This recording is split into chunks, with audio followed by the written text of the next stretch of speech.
And on the pressing of the button, it says now that we are live.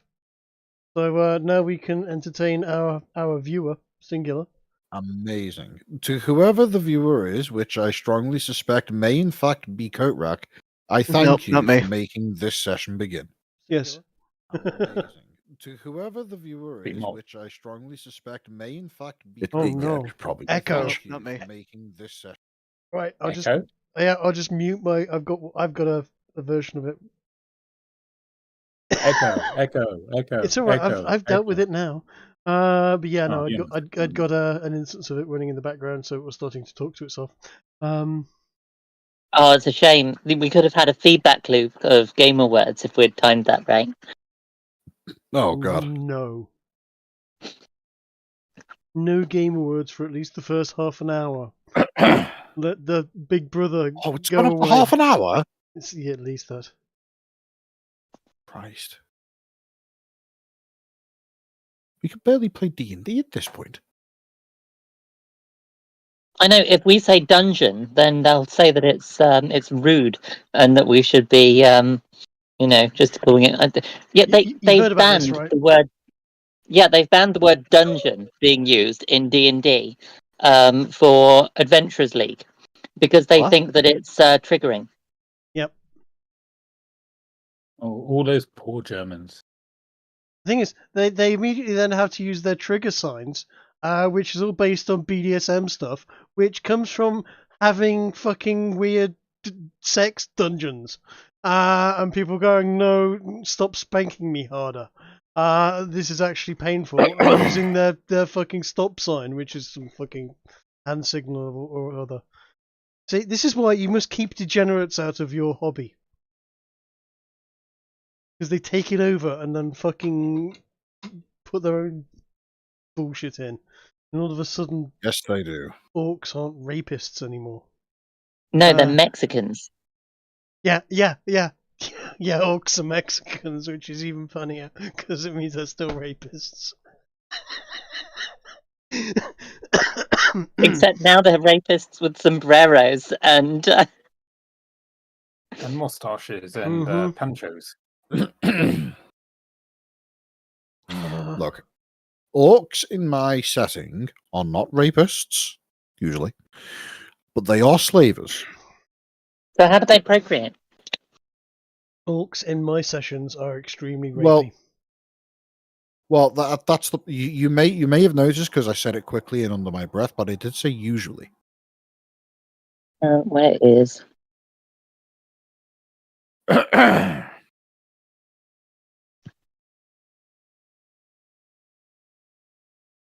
So, are we? We are live. Yeah, we are well and truly live. Yes, we have been talking about. We are currently live. All of this, and at this point, who would like to give us a recap of the previous session? No fucking idea. Too much to believe was over a month ago. Too much beer has happened since then. Yes. In fact, why don't we have our sole? Why don't we have our sole member of the audience give us a recap? They don't know, do they? They might do. Might know better than us. Okay, I'll take a pot shot at it. We absolutely fucked up Varpac, left a giant crater in it, and now we are basically packing up and getting ready to leave. And before we leave, I just want to point out, had we picked up all of the stuff that we were going to get from that guy that was making shit for us out of town? The orc wigs or whatever they were. As of right now, you have not retrieved any enchanted equipment that you commissioned. Right. So I think before we leave, we should do that. I believe you had the intention to travel northwards. We did. Donheim, at least. The person who you have commissioned your equipment from is actually living out of the south gate, or one of the two south gates, I should say. All right, we've got rideable dogs. We can go round. So,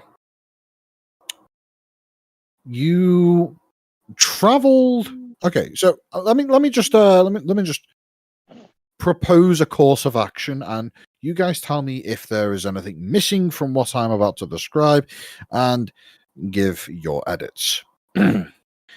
You retrieve your mounts from the university, the menagerie, as it's known, and you take them out of the town and leave out of the southeast gate, which allows you to take a short detour towards the cottage of the custom items commissioner that you have worked with previously and already paid for the goods, if memory serves.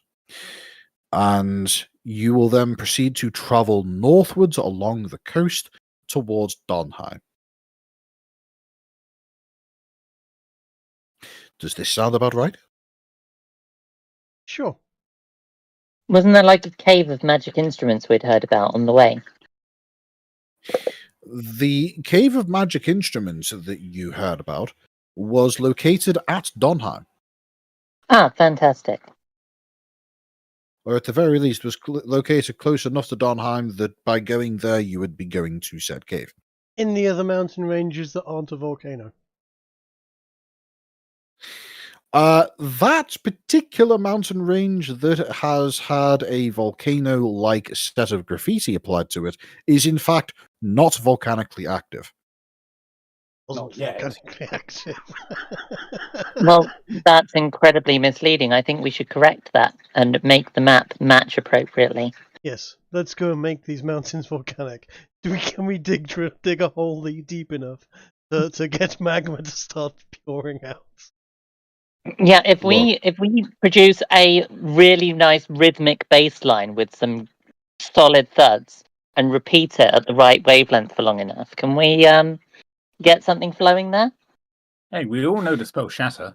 We do. With the appropriate personal implements, connections, and other sources of influence and power, you may indeed be able to cause an otherwise non-volcanic mountain to become geologically active if you really, really wanted to.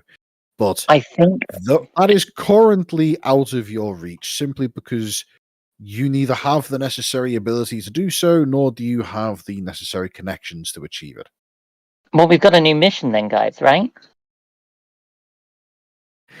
The new mission is to start a volcano. Got it. Quest unlocked. Sounds fun. Right. Okay. So that's the new goal. Now, Now- if we go deep enough into the mountain, find some dump dry ice into it, that should cause an eruption. No, it wouldn't. That's not how any of this works. Anyway, you travel out of the gate, and unless there is something that you specifically want to bring up with the fellow whose name I have now forgotten, you retrieve the items and you make your way northwards. Now, if memory serves, you had commissioned a collection of items that had the power to effectively transmute your bodies in such a way that they appeared to take on orcish qualities, specifically skin color. Yes. Except for us little folk who might more resemble goblins. Potentially goblins, potentially orcish children. Who knows? Maybe they're one and the same. Alpac is now looking at thematically accurate after we've left. Oh, that makes goblin hordes a lot scarier if they're just baby orcs. Well, I can confirm that goblins and orcs are, in fact, not genetically related in my setting. Goblins are an aberration, a creature of incredible evil and general unpleasantries. However, orcs are not related. I've put the orc picture in D&D chat, by the way. Have you? Yeah. So yes, actually, chat is asking a very important question. Can orcs and goblins crossbreed? And would they then be gorks Thankfully, or no. oglins? No, goblins are genetically distinct to the point where you would be no more likely to achieve a gork as you would be to achieve a hybrid cat and dog. That has been done, hasn't it? Not outside of an early 90s cartoon, no. So no oglins or gorks. I'm sad. No. We could have sold them to houses as like little house elf type things. In fact, the only form of life that has been confirmed to be able to crossbreed with orcs are humans. And they don't Does that do mean it elves are willingly. safe? Elves, no matter how many times they may be violated or violate an orc, will never produce offspring. Is that because elves are impotent? Partially. What about a half elf? That's a good question. It is a good question, but one that I'm not prepared to answer right now. I'm guessing it's a 50-50. My character's an half elf. I'll figure it out. Thanks.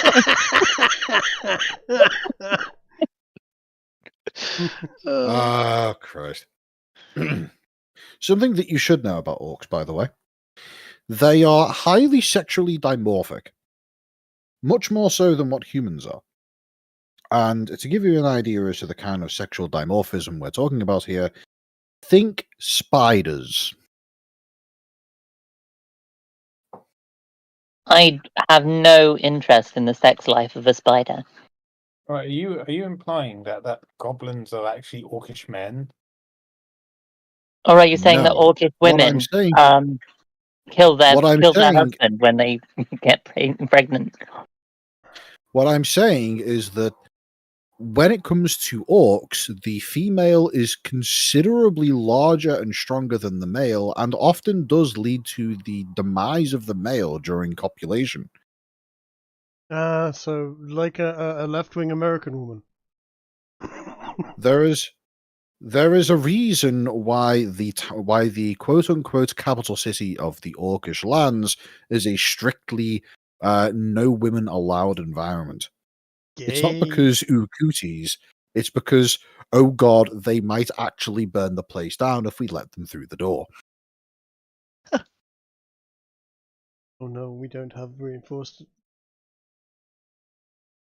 the buildings enough. So they're just basically big fatties that then crush their husbands to death. When they get In on some ways, yes. when they get on a cart ride between cities, they demand 2 seats for one fare, and that a smaller person give up their seat for them in order to support diversity.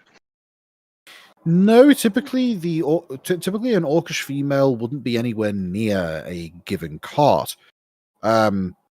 The only circumstances under which an orcish female would be near a given cart would be as if the orcish female was pulling the cart, which they absolutely would be able to do. Would it still get the same luggage allocation?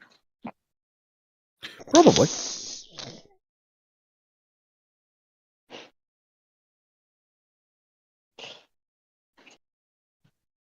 So Jess, we've to got, give we've you- got the rings and amulets of orking now, yes? Yes. How many of those did we get? Basically got one each apart from me who kept the iffy wig. Oh, you have the toupee Yes. of orking. Yes. He does indeed have the toupee of orking. Which was made from an actual scalp, wasn't it? No, it was pulled off of the head of a an orc that was pretending to be human. You never found how it was made. All you know is that it contained some magical potential to transmute the appearance of a non-orc into something that resembled an orc, and also had the ability to take an orc and transmute them into something that appeared human.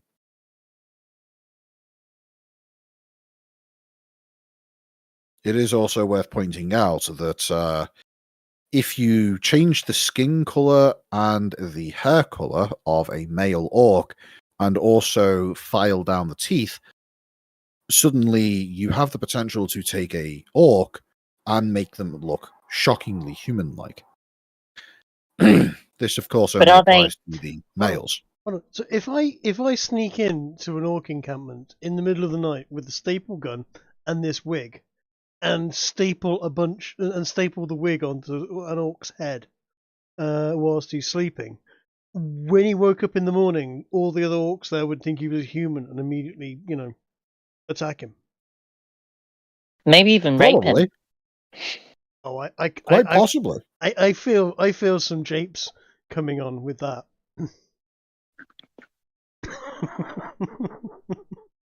The orcs are an odd bunch. I will say that much.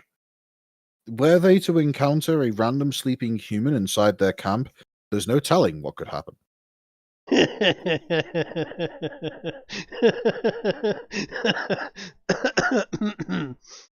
Interesting.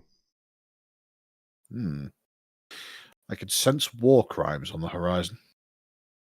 Of course, No, not war crimes, orc crimes. we're playing D&D. War crimes are only ever a dice roll away. Now the thing is, if we can have made rings and hats and various other things of orking, then it must be easy to apply to things, or reasonably easy to apply to things. Does that mean we could make a dust of orking that we could drop from a rope trick? Dust of orking.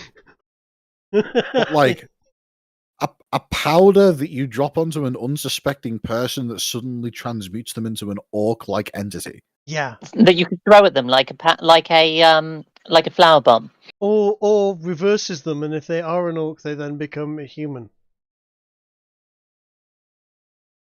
Okay. It's like one of those things Worth where if you have bearing too in much of a mind- no, it'd go back and forth.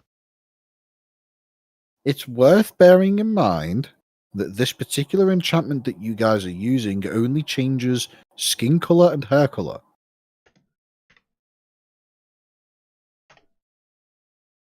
Right? Is that clear? Okay. So, if you I mean, were to that's take, basically changing species. yeah, but say for example, if you were to take such an enchantment and apply it to an elf, you wouldn't suddenly turn that elf into a dead ringer for an orc. You turn that elf into an elf with orcish skin tone and hair color. If you were to apply it to a human, you would achieve a human that looks surprisingly like an orc, but with maybe 2 small teeth. You This can could fix be, it. And if They you were might to, think they're half orcs. this could be fun to do to really vain women. that would be incredibly mean. Also, due to the fact that it doesn't change their overall body type and structure, unless it was a particularly large and powerful woman, it would basically, if you were to take a female human, apply this enchantment to them, and expose them to orcish culture, they would probably think it was male. That could be fun.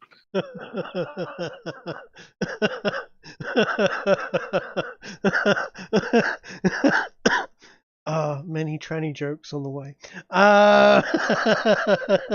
Yep. Right. Okay. Just so we know where we stand with regards the disastrous consequences of what we can do.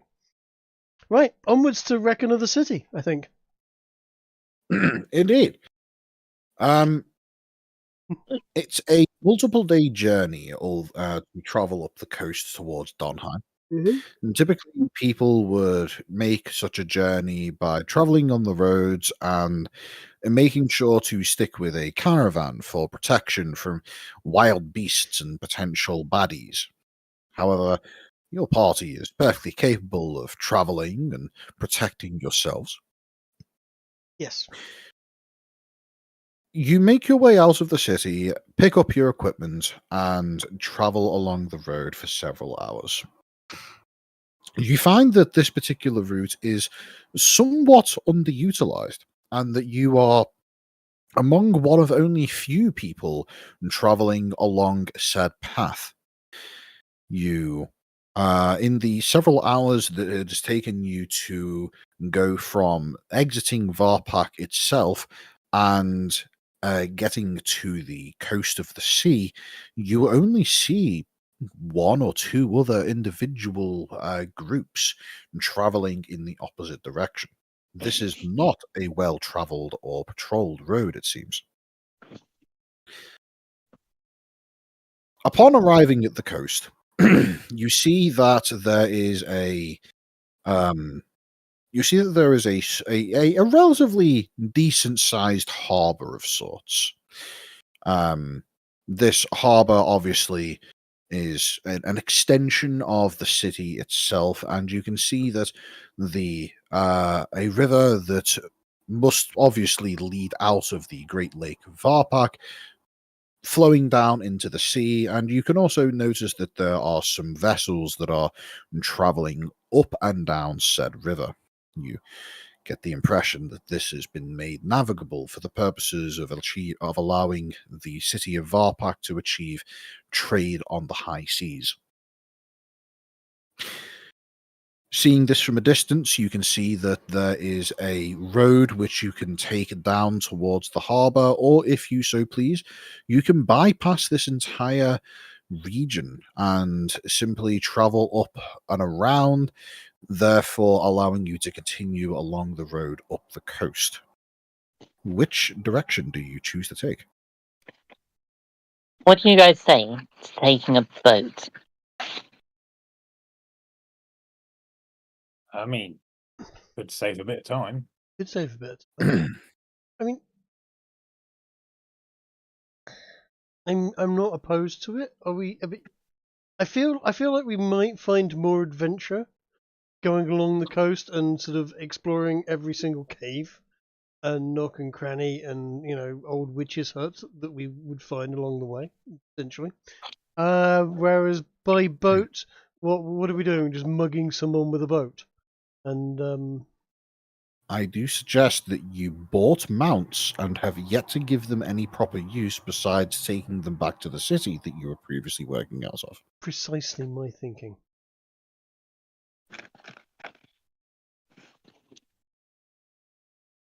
Precisely my thinking. It is probably a good idea to give the dogs a proper run. Yeah. In fact, if memory serves, as of right now, out of all 4 of the mounts that you bought, one of them has seen use in digging a hole in another dimension, Yeah. and that is it. No, we've ridden them around. We've taken them on walks. We got to know the local dog walking groups. Yes, I suppose so, but Because we were riding our that isn't dogs and they using were all very impressed. Kiki, that isn't weren't you using the teaching mounts, though, yours is it? tricks? Sorry? Weren't you trying to teach tricks to your dog? Yeah, I was teaching my dog to be a good social animal as well as defender. Essentially, the same way that a guard dog is trained to be a good house pet, essentially, until you put the lead on it. Its working collar, as it were. Attempting to go through police training style of readying of the dog. Well, you'll be pleased to know that your efforts to do such have so far taken root to a minor degree. We haven't been going through the process of doing skill checks or rolling dice or anything like that, so I'm afraid that's the best I can give you. That's okay. Cardgar, on the other hand, has Hello. managed to make a considerable amount of progress with his bear. The bear is now in a state where it requires consistent encouragement through the application of regular meals. However, is quite willing to walk along at an actually reasonable pace at this point. Nice. It is also in a state where it won't just simply growl and complain when being ridden atop. With that said, though, do you bypass the harbour or do you go in? I think I like Trig's idea of adventure. We need Yeah, new same. fresh material for our songs. I guess that Exactly. makes sense. Excellent. That's exactly what I was hoping you'd say. So, bypassing the harbour and seeking winds of adventure, you travel along up the coast, and several quiet hours pass where there isn't really a whole lot to do besides looking at the various ships traveling along the water and going up the river. And surprisingly, a couple of airships seem to fly into the town, into the city of Varpak itself. You're able to see that there are some rather large vessels making their way towards where you had previously left. It's entirely possible that there is some kind of incident that somebody is being brought in to deal with. Wonder what that could be. In any case, How far away are the airships from us, would you say? a couple of miles at the very least. They seem to be coming in a trajectory that suggests that they came in almost exactly from the north. You are headed in that same direction, but given that they would have evidently had to pass either around or perhaps over the mountains that have been falsely made to appear as a volcano on the map, you can only assume that they must be at least 10, 15 miles away from you. Okay. It's out of range for what I had planned, so moving on. You have made a decent amount of headway during your travels so far, but by the time you get to the point where the land comes to a pinch between the natural, very large bay there and the mountains to the northwest, it's beginning to come to sundown. You can choose to continue traveling at night, or if you would so choose, you can make bed here, or perhaps divert off to see if there is anything noteworthy at the mountains. Did we come across like any inns or minor villages on our journey? Oh, a smattering of bits and pieces here and there. A couple of farmhouses. Some, indeed, you did find a roadside inn. There was the harbour, but we already discussed that. Nothing that nothing that I would imagine you would be explicitly wanting to go into, unless you're specifically looking out for such a thing. So hold on. I think we're keeping an eye out for people cursed with giant exclamation marks above their head, pretty much. Yes, I mean the choice of make camp for the night or go into the mountains. I'm always going to suggest that if it's getting to the point where we need to make camp for the night, you make camp for the night. But heading into the mountains the next day might be an interesting idea. I agree. You don't head into the mountains as it's getting dark because, ravines, etc. are particularly hazardous when you can't see where you're going. And That said, we should probably set up a trap for breakfast. Right, okay. That is a decent call. Yep. So, Right, who wants to rabbit go or through the something. process of setting up a trap? Yeah. That would be a survival skill check. Okay. Is there anything? If there's anything specific that you would like to do, feel free to describe it. Otherwise, just go ahead and roll the click. I'm just going to do a basic loop on the floor that twangs up on a stick and grabs it by the leg. What are they called? Snare? Remind me, That's Chris. a snare trap. Snare traps. That's the one basic snare trap. Let's do survival, you said, yeah? Indeed. Okie doke. I've got good survival, actually. Good survival? You've got a +1. That's better It than did most. good. -1. Yeah. Christ, there are children with better skill than that. There are, but there are also children with worse. A 0 is considered average at the end of the day, isn't it? Yes. I said I was good at it, not exceptional. Oh, you're all right. All right then. Well, I suppose you did roll rather well, and you were able to find an appropriate tree that happens to be located in roughly the right location, and you bend it over, and you tie a rope to it, and this is sounding rather sexual all of a sudden, but oh well. In either case, you're confident that if you were to, if a small creature were to disturb this trap, it would most likely be grabbed by it.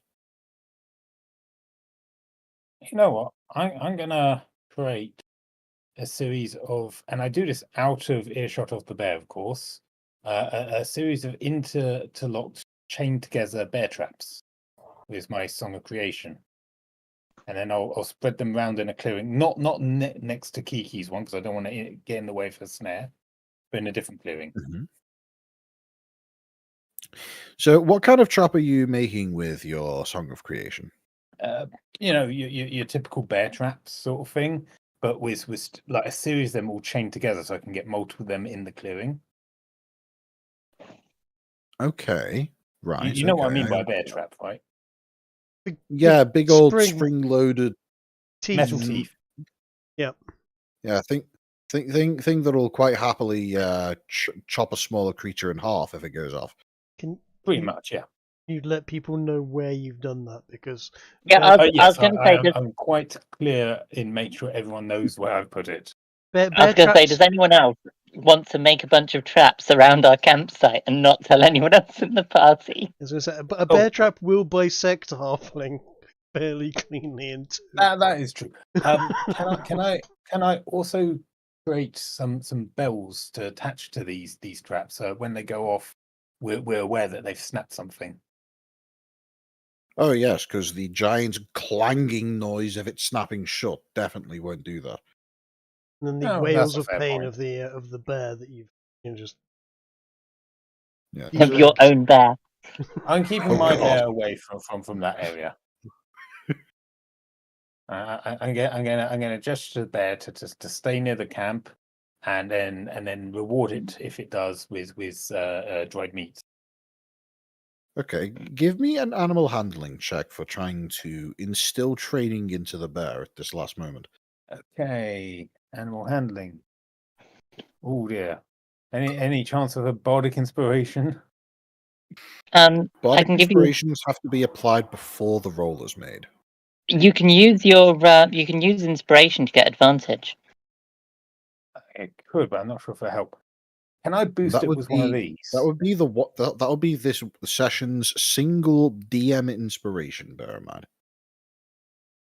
Could I boost my result with this spell? Again, you would have had to have cast that before the roll was made. I'm afraid. Okay.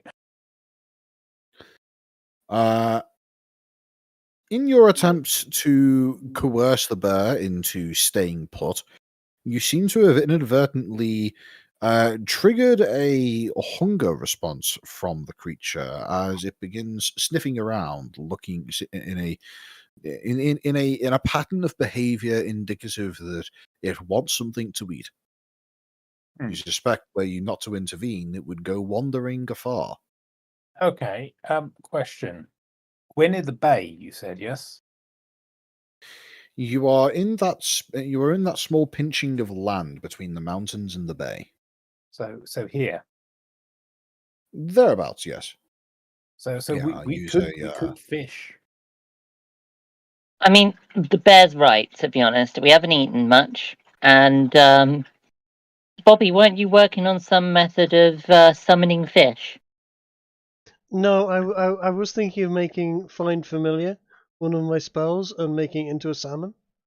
So I could then have Find Familiar, a salmon, and a piece of metal that I could then cast Heat Metal on.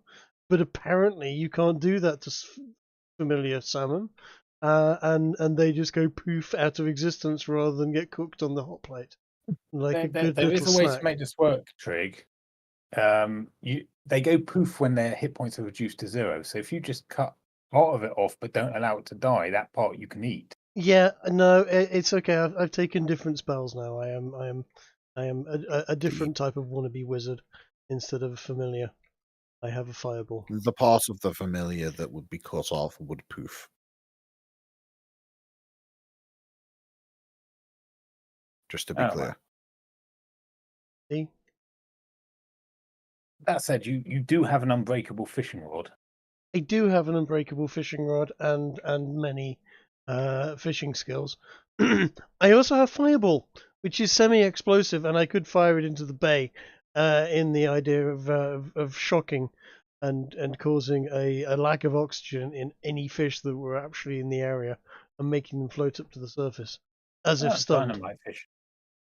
Yeah, I'll tell you exactly. what, I mean, you may It's, as well, as we're about to have a long rest, use up all your spell slots. yeah, You know? well, around the, in that case, I'm going to cast plant growth. Okay. What, weed? Oh, cunning. Cunning. And then I'm going to send an unseen servant around to forage some nice salad for us to go with whatever main meal the rest of the party bring back. Okay. All right, sure. I can see that working. So I assume you channel this into the secondary effect for an hour or so. Yeah, why not? Because I want to essentially produce vast amounts of edible plants. I'm sure there's like some I don't know, milk thistle and stuff around that's or rocket or whatever that's growing wild garlic, that sort of thing. yeah, Mushrooms. Mm-hmm. Got to be a bit iffy with, bit careful with wild mushrooms. As long as you're immune to poison, you should be fine. Losing your memory and you never just a DM with the option to do really weird things with mushrooms because the oh no, you're not actually poisoned, you're just hallucinating. No, you're not poisoned, you just lost your memory and you don't know who you are. Type of things are available. I'm not sure it would work on mushrooms anyway because they're a type of mica, not a type of plant, aren't they? Yes, they're They are a fungus. They are, yes, not a mushroom, not a plant, and it's a meat. It's cat time. Why would you do this? He was quite happily lying on my bed, snoozing away, and then you come along and pick him up and try turning him in all different directions in an effort to make him squeak. Because it's funny. Well, this background conversation is fascinating. Oh, yeah. Enjoy. Okay. Yeah, I don't know whether would you need. That is a good question, actually. Would enlarged plant growth work on fungus, or do you need fungus growth? I don't know. You could put a large amounts of plants in the water, suck all of the oxygen out of the water in the process, and stun all of the fish to have them float to the surface, and we could feast. Oh my goodness, we could There's destroy probably plants in the water. entire. Entire We could ruin. ecosystems. Yeah, we could ruin shipping lanes by like just filling Are it you with growing duckweed. algal blooms? Yeah. Because algae is plant. Not just algae. There's algae. There's duckweed. There's all sorts, and that's it. That there is no shipping in that area, as we well know. But what I'm going to say is I'm going to spend a bit of time trying to fish, and if after, say, a good length of time, what's a good length of time fishing? Say 15-20 minutes, I'll get bored, and then I'm going to start firing fireballs and shatter into the water in the hope of knocking some fish out of the water. Well, if we want to do some big fishing, there's still three of those blasting jellies in the file. We've also got I forgot that thunderstones. I gave you those. Yeah, we do have some bombs.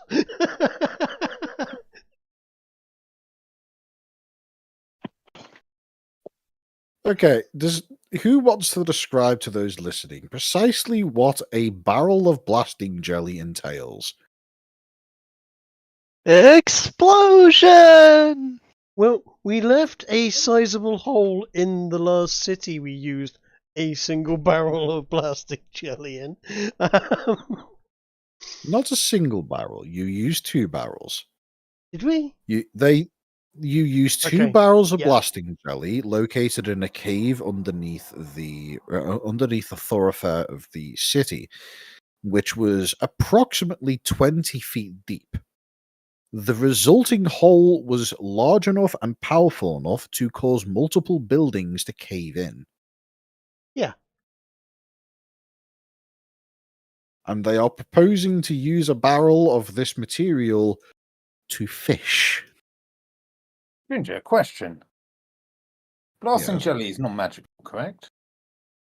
It is indeed non-magical. It is instead alchemical. And I have seen it in action. I have observed it. Can I song of create it? Yes, you can. How many would you like, Trig? You know what? We'll try the shatter first. We'll then try the fireball after that. If that doesn't work and doesn't give us any fish, we will definitely try a barrel of blasting jelly. That we will light with a fireball. Keep How's in that? mind, because I'm now level 6, I can create large size barrels. Excellent. Tell me, what is the what is the gold value of what is the gold value of an item you're able to recreate via your song of creation? Let's see. Because it goes up as I level up, so I just needed to read through this. 20 times my current level. So that would be 20 times 6. That'll be 120 golds worth. Good to know. Okay. So, you go over to the water's edge and you start hurling magic into the water in a hope to cause something to float up as a corpse. Go ahead and roll for me the damage of the shatter spell you attempt. Okay.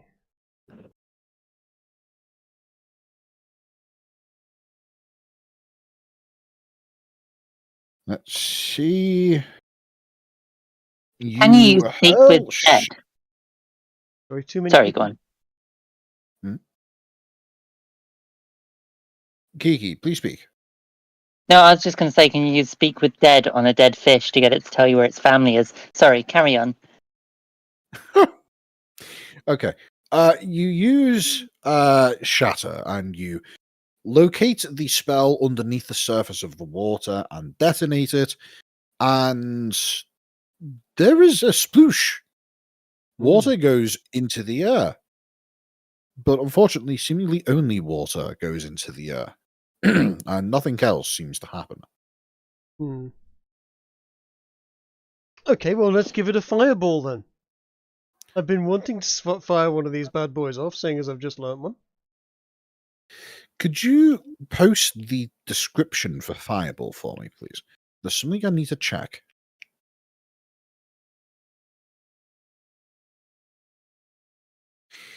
Okie dokie.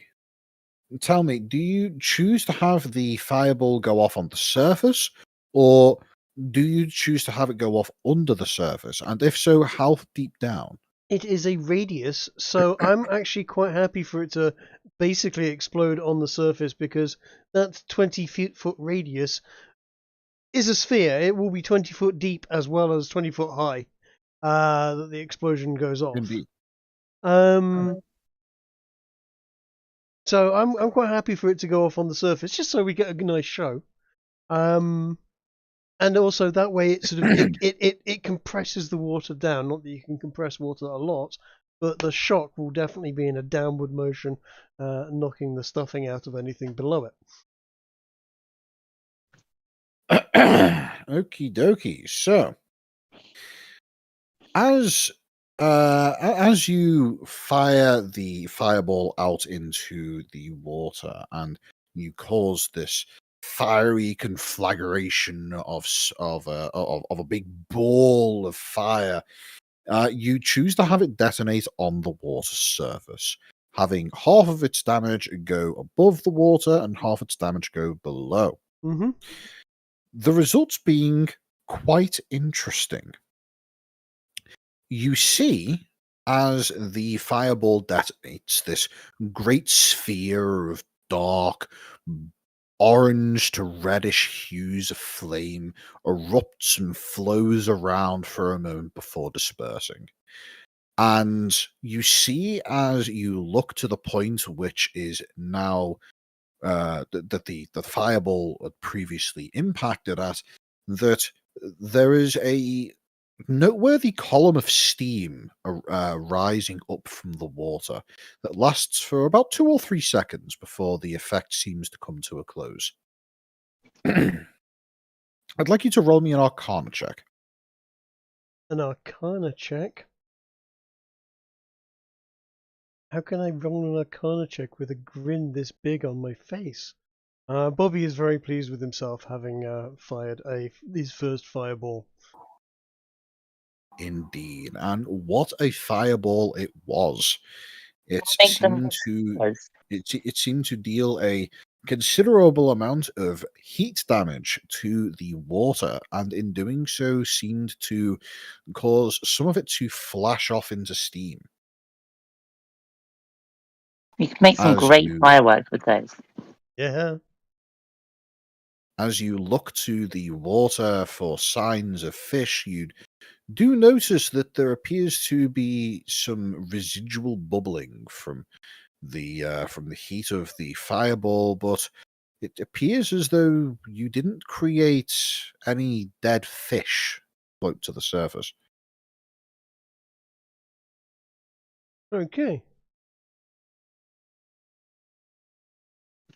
I will say, though, you probably attracted the attention of at least 1 or 2 passing ships.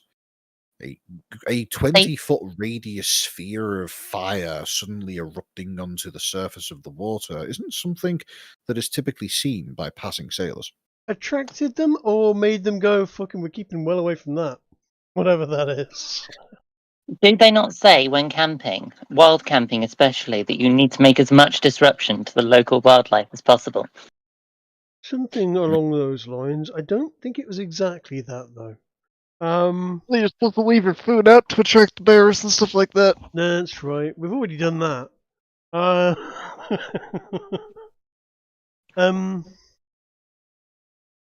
It's a good idea. If we've got any remaining fish left over, we should definitely throw them in the general direction of the traps.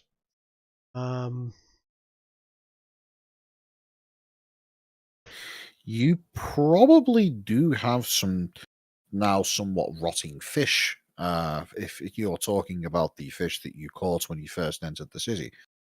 I thought we cooked that and sold it. Yeah, we cooked and sold. And we didn't You- keep that.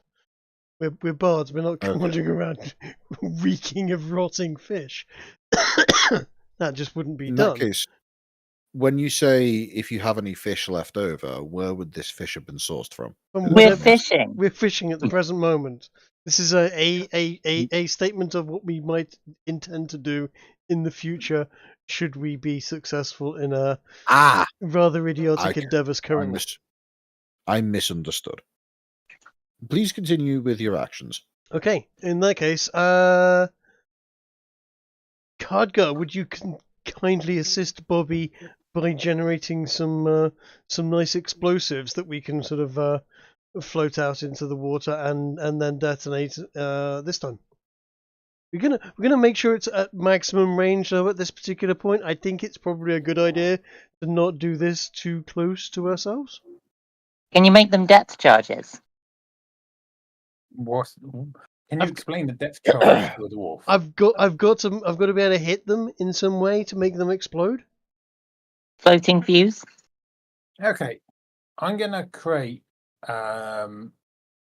small barrels with flotation rings attached to the outside of them, full of blossom jelly. Would that be doable, Ginger? A wooden barrel filled with blasting jelly would float by default. I will say that you are confident in this.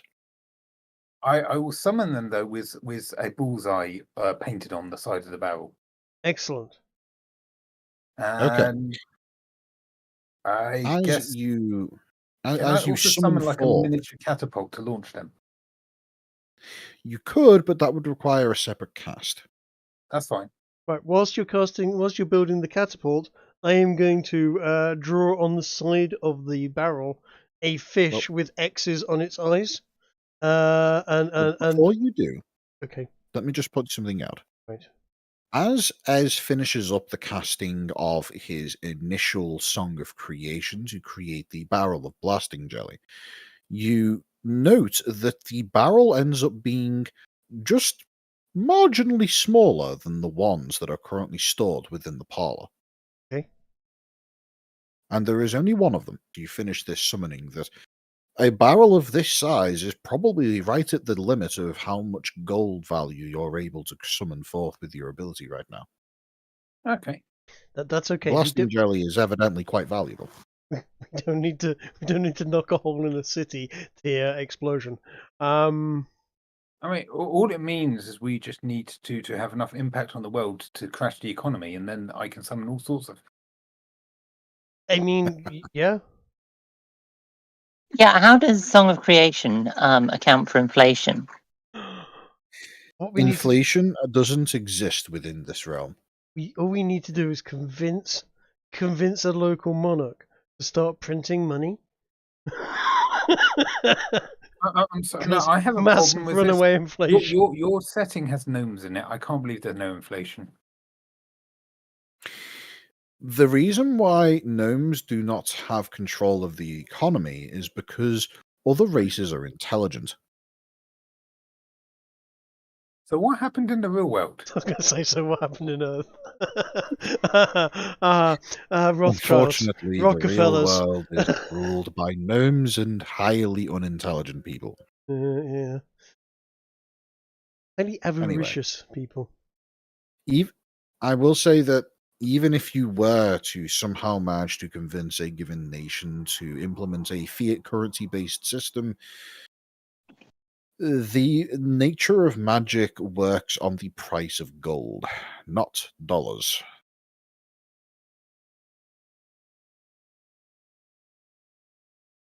Fair point. We just need to find a wizard who can create gold. So, an alchemist then. Or someone who has access to the elemental plane of gold. Can you not gold plate a whole bunch of like iron ingots and then use them to float your currency in order to devalue the gold? So to quote one of my favorite video game characters of all time, I believe you were about to blow up the ocean. Yes, actually. Do I have my catapult ready? The catapult takes as long to cast. It takes as long to create as your Song of Creation. So presumably you do. Okay, I am going to load the barrel into the catapult, and I guess I'll treat it like play pigeon shoot and shout pull, and then fire it into the lake. Alrighty. Bear in mind, you are not in a lake right now. You are firing this off into the seawater. Body of The water. lake is the lake is some distance to the southwest of where you are right now. How But far away anyway, was the shipping traffic? the shipping traffic was a considerable distance towards the horizon. Oh, You're thank goodness. You are in no way, shape, or form at risk of accidentally bombing a ship right now. Might give them some waves to think about. So, the barrel is launched by the catapult. It sails through the air as a dwarf nearby shouts, "Pull!" And after a moment of sailing through the air, it lands in the water approximately 100 feet away from the shoreline. You see as it dips below the surface. And after a couple of seconds, during which you think, oh shit, it sank, it seemingly bobs back to the surface again, but only a very small amount of the barrel is visible above the waterline. You suspect were the sea particularly rough this evening, you may not be able to spot it for the chop.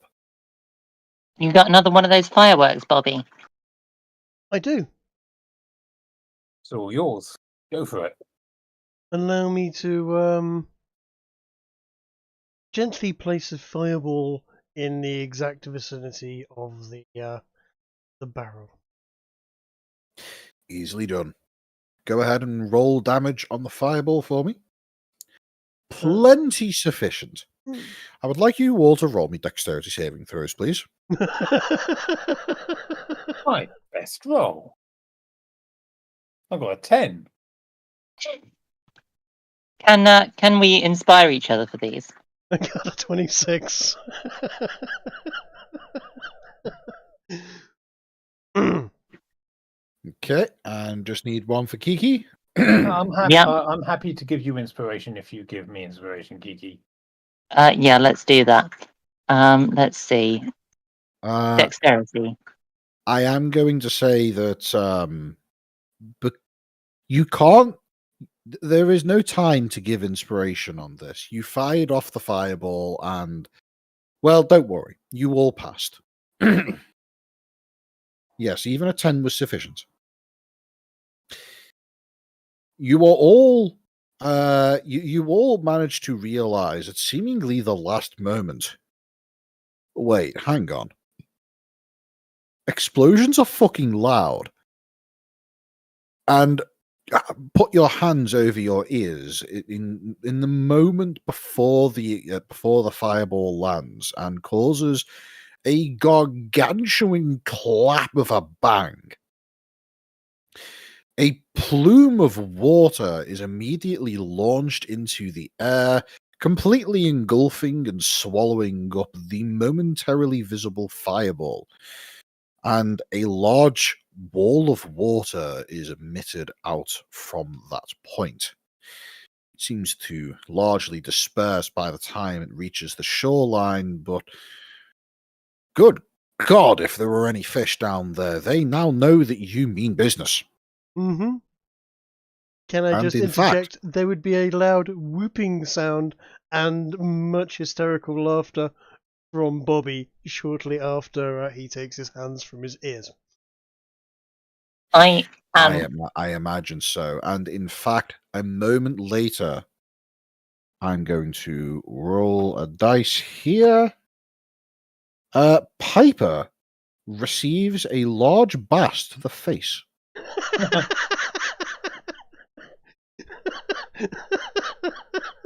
I'm going to use minor illusion to put a laugh track over that.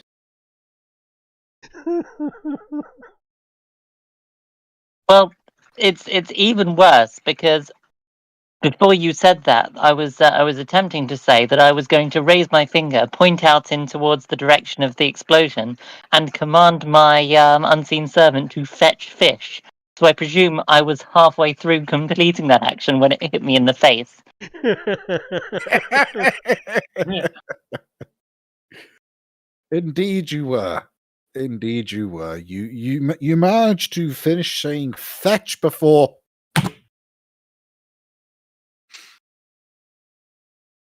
Fishing accomplished. Does it end Well up like, done. like just landing in her face and like it's caught in her mouth? No. This is a large sea bass that is hitting a halfling. How big's a I'm large going to sea have bass? to say, I'm going to say, Kiki, roll me a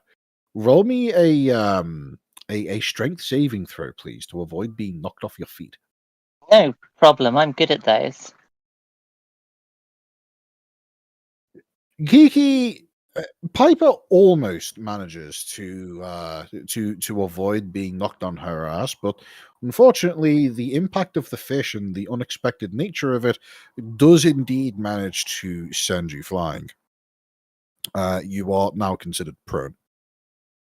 I will, however, say that is not the only fish that arrives. It's certainly the one that had the most impact, but there are a smattering of other bits of sea life that manage to find their way out onto the shore. All of it not moving, of course. Stunned, I would imagine. I believe the fishing rod may well be retired. Well, not retired, just perhaps repurposed. Give it a good swooshing, whipping sound. I can find other uses for this. It does have a If neat memory sound. serves, the fishing rod has been used for fishing less than it has been for other purposes at this point. Probably, yeah. We did catch that seagull with it, or use the seagull as bait with it to catch the fish. Yes, But- that was the one instance of fishing, and I know that there has been at least one instance of the fishing rod being used as a makeshift crane for the purposes of attempting to shift a barrel of blasting jelly up several flights of storage shelves. Mm-hmm. We also used it for fishing on that raft, didn't we? Yes. On the initial river where we got attacked by the starfish. Yes. Yes, we have used it for fishing twice and used it for other purposes one other time. And Bobby may or may not have used it for, as a prop at other points, during an evening's work with, say, twins. Well, just so that you know, if ever it gets to the point where it has been used for fishing less often than it has been for other purposes, I am going to demand that you rename it from fishing rod to just rod. Okay. So, with that said, you've managed to successfully do some dynamite fishing. Indeed. Let us prepare a fire and cook fish. And appropriately reference, bait by the any way. traps that may have been laid out there without bait. At this point, I feel as it is roughly appropriate to say that, in case anybody hasn't guessed this already, blasting jelly is what this universe refers to as nitroglycerin. Yeah. Ish. It is definitely. I mean, nitroglycerin isn't a jelly, but yes. I had kind of worked that it was of a similar sort of nature. Plant stuff, nitroglycerin. It's personally my second favorite explosive. I'm quite a fan of nitrocellulose and so on. Getting a bit of cotton and hitting it with some nitric acid and making something that goes fairly whoosh fairly quickly is pretty easy and pretty fun. You can even make it out of trees. Well, yeah, you just need something that's got cellulose in it, essentially. Mm-hmm. Cotton buds that people would use for removing makeup is a particularly fun one. People also but I know that it's popular practice to use tracing paper for it, as well as other low processed papers. You can also still occasionally find ping pong balls that are made out of it, because up until I think the 90s, they made all ping pong balls were made out of nitrocellulose. Really? Yeah. I didn't know that. I was very well aware of that as a child, and have made many interesting things as a 8-year-old and 9-year-old that went whoosh quite vigorously with ping pong balls. Bit of acetone to melt it into a putty of some sort was quite helpful on that front. Yeah, I could imagine. And now I'm going to stop telling people who watch YouTube videos how to make explosive devices. Yes, everything that we've just described here is only applicable to modded Minecraft, so do not attempt to repeat any of what you just heard in real life. That would be very bad, very naughty. Don't do that. Yes, please do not do crime. We're Yes. strictly against illegal activities in this D&D server.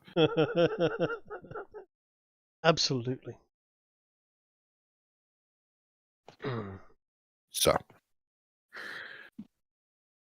the night is interesting. As it progresses... Oh, what were you going to say? I was going to say, imagine most wildlife is going to steer clear of the area. Sorry, I was getting beer. that was on. We heard that too. That was just you went nuts. I walked downstairs and Kiki's microphone was on. And yes. So you got an echo. Yes, as you might suspect, the traps don't go triggered.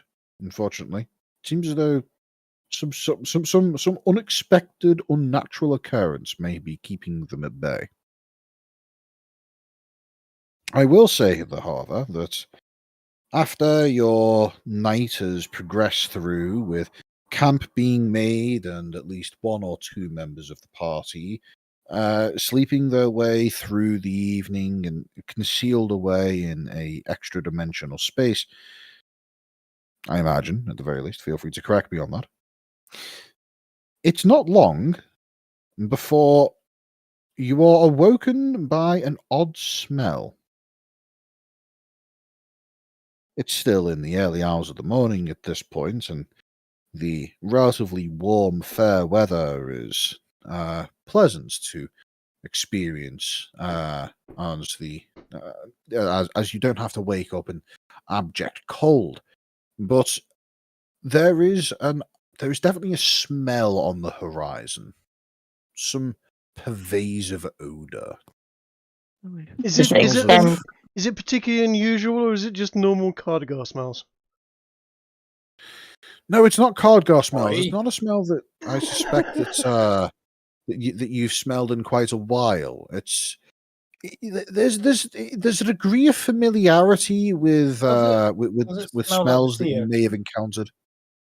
There's a degree of smell that you may be familiar with from the time that you spent over in Varpak, specifically when you were in the harbour area. In fact, yes, that's definitely the smell of rotting fish. Does the rotting fish pervade into the parlour, or do I get a sound rest? Oh, the parlour's fine. Fantastic. Question is, though, regarding the parlour, do you, upon entering the parlour, do you seal it with yourself inside, or do you leave a means by which others could access it from the outside? Oh, I closed the door and I used the dog as a blanket. Ah, wise. In that case, you would note from those of you who remained outside that upon entering the parlour and taking the key with her, there is no trace of Piper. The door that is summoned forth when the key is used to open it vanishes upon her entering.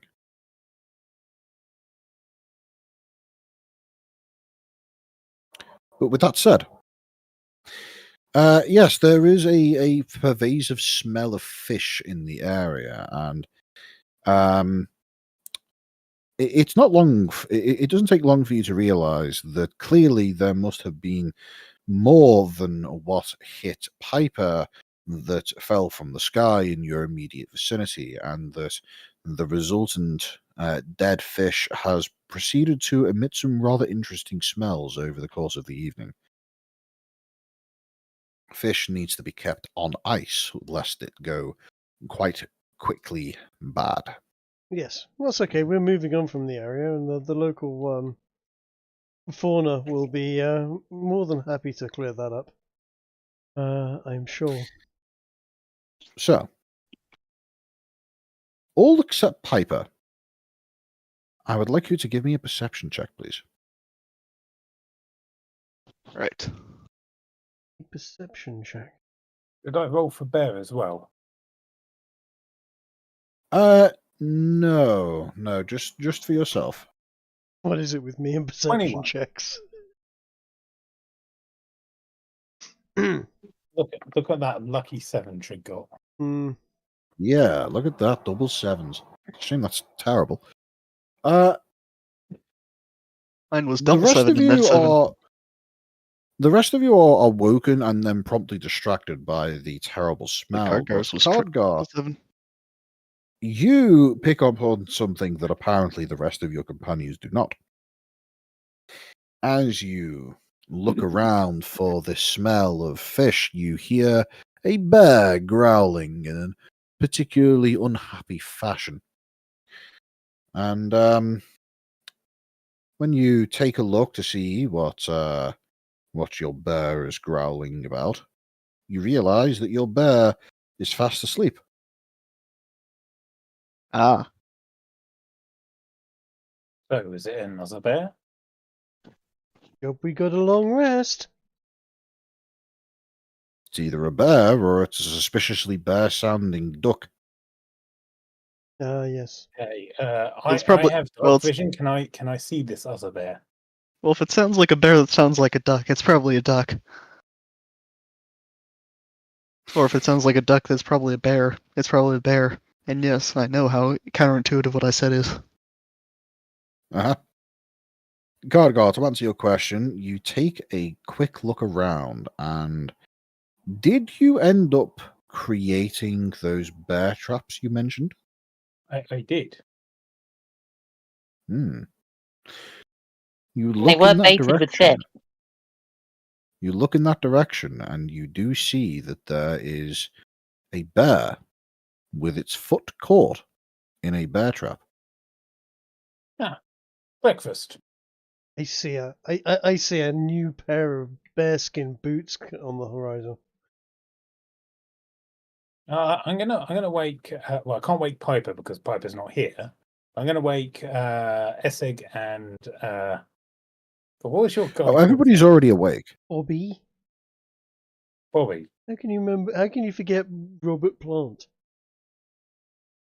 I don't know. For some reason in my head, I had the name Twin Slayer. I don't know where that came from. That's his activities, not his name. Yes. That's a Weak. title. Should be like Goblin Slayer. Have to be the title, your name, what you do. Yeah. Your hobbies. Everything. Just Goblin Slayer. I will inform those who are present of what I have seen and heard, and say, I think we've caught ourselves some breakfast.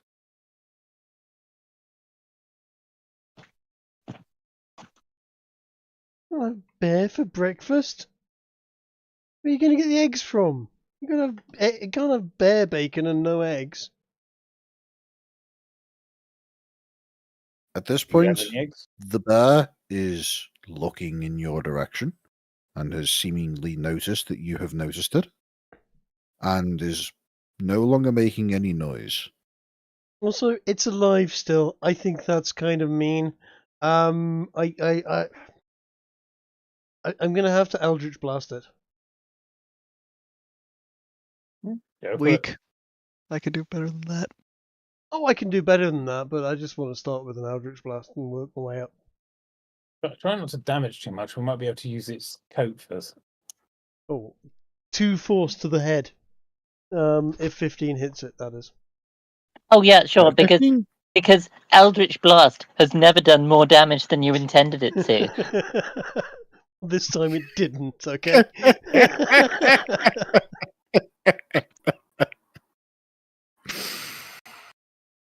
Well, in the second use of Eldritch Blast of the campaign, you have managed to first bore a hole through a man's skull that you were intending to have a conversation with, and now you have managed to bully a bear.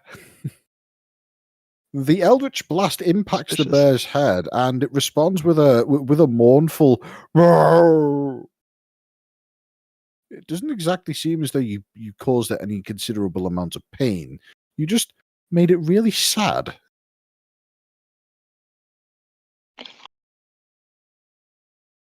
Yeah.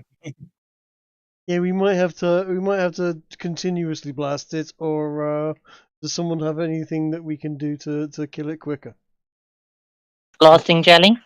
Does anyone know the spell sleep? Let's not turn it into a fine paste to cover the area. Does anyone know the spell sleep? The what? Sleep. The spell sleep? No. Don't think so. I think Essig might know sleep. Indeed. If you can cast sleep on it, once it's asleep, I can get my axe out and just behead it. Do you think what? It'll be easy to do one that's asleep. That's what I'm thinking. Okay, well, anyway, do you guys think it's low enough on health that a sleep will work? Sleep's hit die, not hit points, isn't it? So it doesn't Yeah. matter how much health they have. Oh no, it is hit points. No, I'm wrong. Sleep does an amount of quote-unquote damage that, if it depletes the health of the target, causes said target to fall asleep rather than die. You can make a target easier to put to sleep by first beating the shit out of it. But, yeah. Well, it's already taking damage from the trap and from Trig bullying it. If you I want to guess I can- preserve the hide as much as possible, you could just insult it until it commits That's suicide. true. Some of us have vicious mockery. I was thinking of that in the first place. It's just relatively weak for weakening strong enemies. Yeah, this is why I went for the Eldritch Blast, because I was expecting it to do more than just 2 damage. But it didn't. What happens when you roll a d10? Yeah. In fact, shouldn't you be rolling 2d10? You know what? I should be rolling 2d10. Why is that not taken? And that needs fixing. So we'll roll the second d10 there. So that's 7 in total. And you're right. I need to edit Eldritch Blast. This is a PSA for everybody. Your cantrip's damage dice goes up by 1 when you reach level 6. That includes vicious mockery. That includes Vicious Mockery. Hey, Virtually all damaging cantrips go from dealing 1 dice of the given variety to 2 dice of the given variety as soon as you hit level 6. Then goes up to 3 of the given dice at level 12, I think, and then 3 of them at level 18. Oh darn, vicious mockery should have been 2d4 at 5th level. At 5th level? Interesting.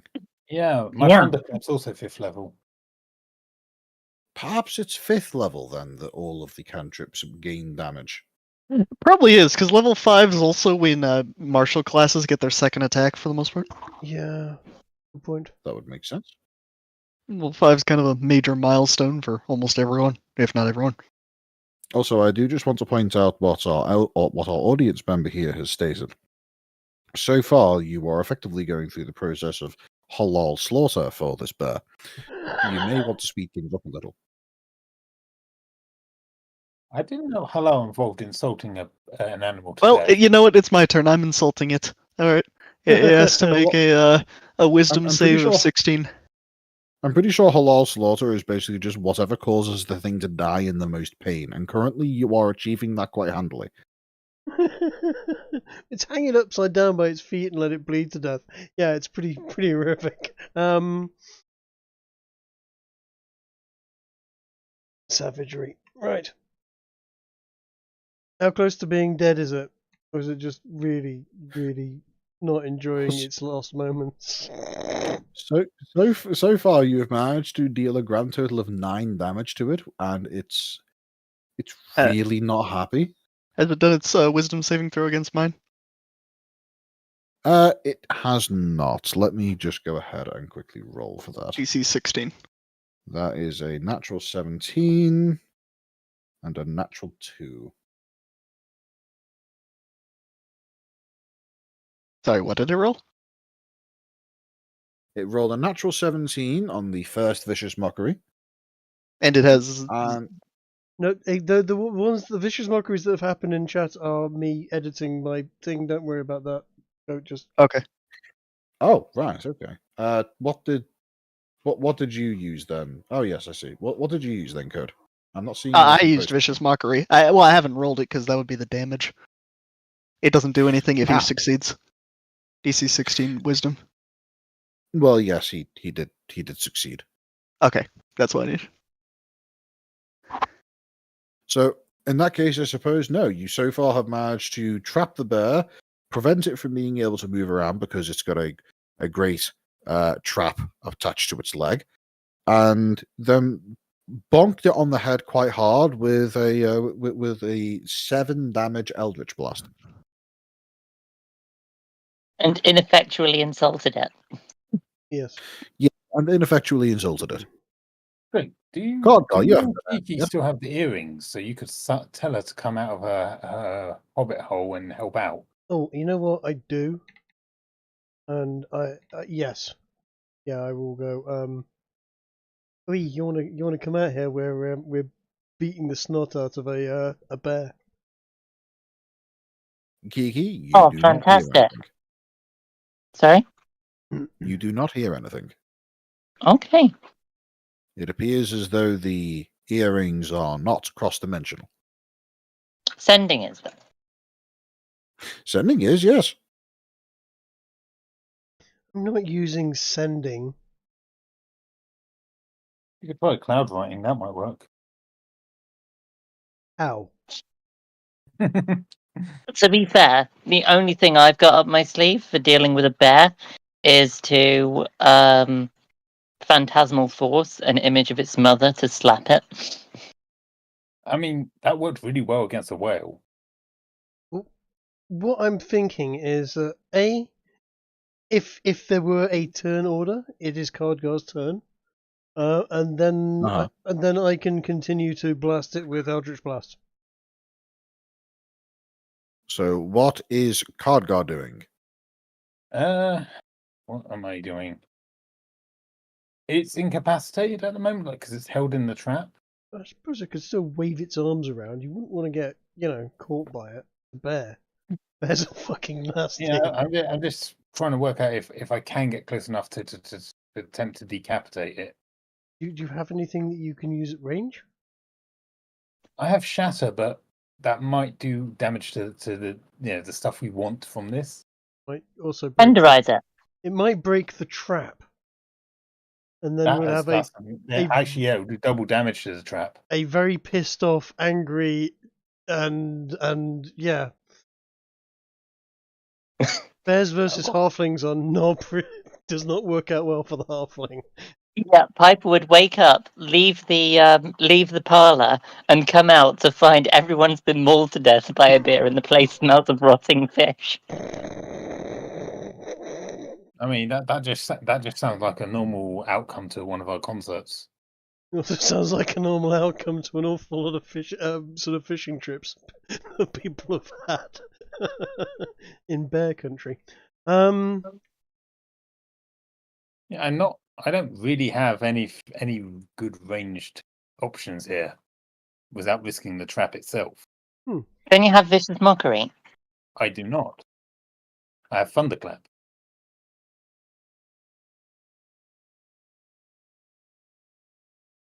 Need to get you some throwing axes.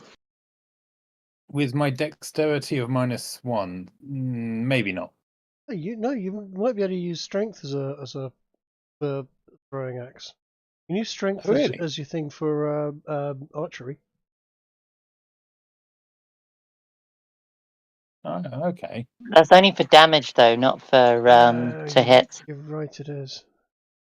No, my bad. You know, I could actually try something. I could invoke dancing item on the trap itself, which will give it a force melee attack every turn of 1d10 + 3. You could just. Won't it also force the bear to dance? Oh no! It will force the bear to dance if I choose, yes. Could make the trap just slowly bite it in the leg repeatedly. Yeah. But I don't want it to release, otherwise the bear is released. Well, yeah, but then it Did becomes a make dancing multiple bear that's traps, being if eaten memory by a serves. trap.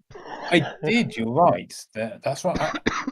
Do they count as multiple items if they're all connected by a chain? Because I did say they're connected by a chain. I mean, technically, each link of the chain is a separate item, but that's pedantism, so sure, why not? So if I use this on the whole lot, they all are one dancing item. Yes. Okay, let's give it a go. Dancing item activate. Does that give it multiple bite attacks? No. I mean, it probably should because it animates them, but So as animates this chained connecting line of bear traps, the trap that is attached to the bear seemingly acts as an anchoring point, as the other traps on the line suddenly rear up and almost begin acting as if they were a long tentacle of sorts that proceeds to wrap its way around the bear, with each of the traps landing on top of the bear and clamping down on top of it. The bear screams. that is actually exactly what I was going to suggest it do. Fucking So that's horrific. perfect. All right. The entire construction is creaking, squeaking, and clanking. It honestly sounds like something out of a fucking horror movie. And the bear is freaking out, growling and trying to claw at the entity. At this point, it's gone from being mocked to death to quite possibly being one of the most brutal executions you could ever envisage. Go ahead and roll. Attack. Go ahead and roll your the dancing items attack. I'm not sure if I rolled that correctly. Meant to be 1d10 + 3. Did I roll a 1? Yes, I did. Wow, It also only got a 5 to hit. it did. Yeah, but I think we can count the bears incapacitated at this point. So automatic hit. Not incapacitated. It's restrained. I would say the bear has managed to successfully punch away all of the various traps that have attempted to clamp down onto it. Look, the question is the bear now forced to dance? The bear No, is the now... bear is not forced to dance, but the tentacle of interconnected bear traps is doing a jig. And as I say, as it's moving around, it's just the sound of scraping metal on metal. It's a new type of music. It's the music of metal. Like, imagine. Okay, you know the sound of a squeaky door hinge? Mhm. Never heard one. That scraping, that whining noise as the metal scrapes along, or when you attempt to use a saw to cut through a piece of metal and it isn't quite clamped down properly, so it whines as the saw goes through it. Yes. It's that times 100. That's horrific. Blank. Are we within 10 feet of this, just out of curiosity? Oh, well back. The fucking Okay. bear. I imagine if you weren't standing at the maximum range of vicious mockery, you absolutely are by now. Fair enough. Well, I think that's all I'm able to do. All right then. Just go ahead and describe to me the actions that you take over the course of the next, well, at this rate, several minutes as you slowly kill this poor defenseless creature. Well, I'm going to shoot it with another Eldritch Blast, and I'm going to continue doing that until it's dead. Well, if you don't want physical harm on it, I'll just keep insulting it. All right. And I suppose I can use a force-based attack on it. 'Cause I feel like Eldritch Blast might actually damage it if we're trying to keep it intact. That's true. Well, I would say another few seconds of being eldritch blasted, insulted, and mauled by the horrific mass of clanking entities causes the bear to eventually succumb to its wounds. Arctic slaughter. Yes. and now we cut it up and we waste not any part of the animal. I'm going to look on at what we've done and go, right, when we tell this tale, it's going to be a bit different from what just happened, because that was fucking horrific. But a bear attacking us in the morning and us having to defend ourselves could make quite the song. Now I'm gonna sing you a little ditty about the time we insulted and tormented a bear until it died. Do do And then do ate do it. do do do. Oh, stupid bear! Stupid bear! You're a stupid bear! You're a stupid bear! You're stupid.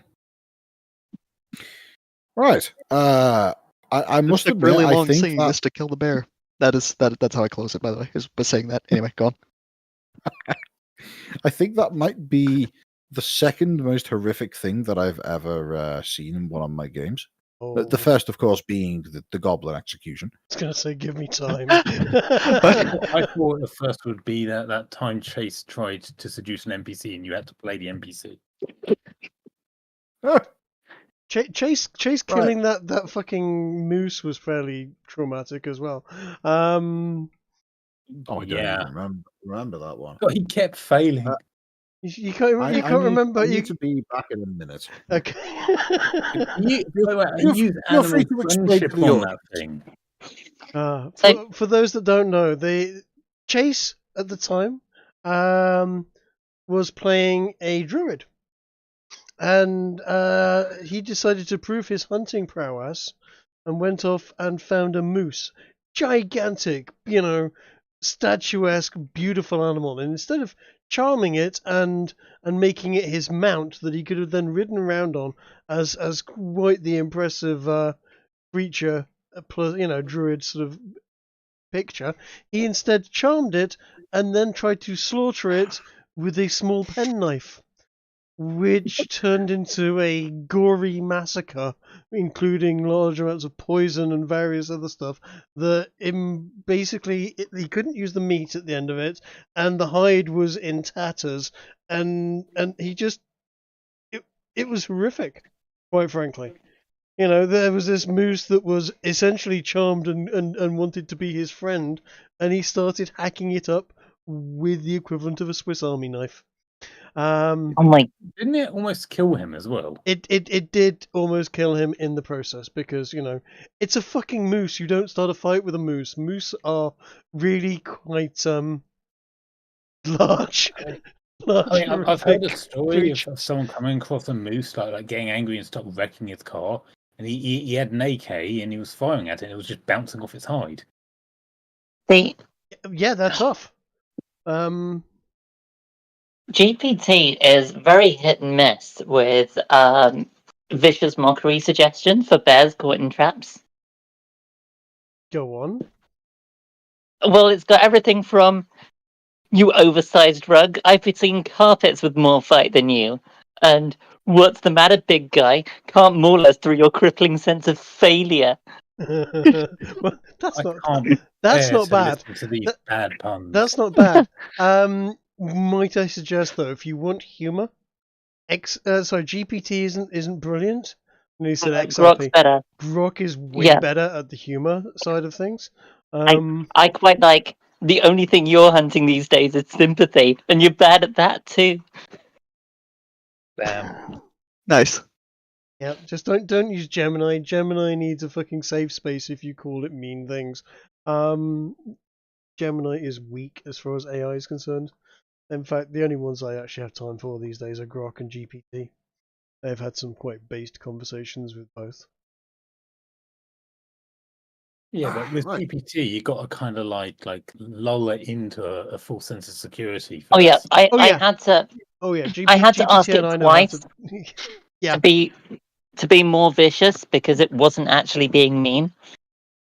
yeah. No, GPT. You have to spend some time talking with GPT to get it into the right headspace, so to speak, for it to be edgy You're and telling me GPT needs foreplay. a bit essentially. Yeah, you need to convince it that it's doing something for the right reasons.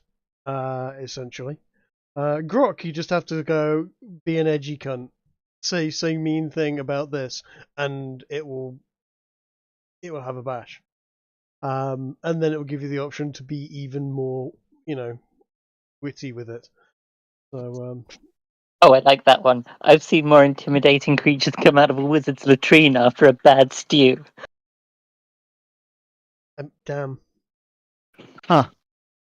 To be Well, fair, that's I a would nice imagine some image. horrific creatures could come out of that. So, just a quick cat update. My cat is currently sitting on the bed behind me, and as I was giving him some scritches behind the ears there, he decided to give some light purring squeaks in response. He is adorable. Oh. Absolutely adorable. Cutest cat.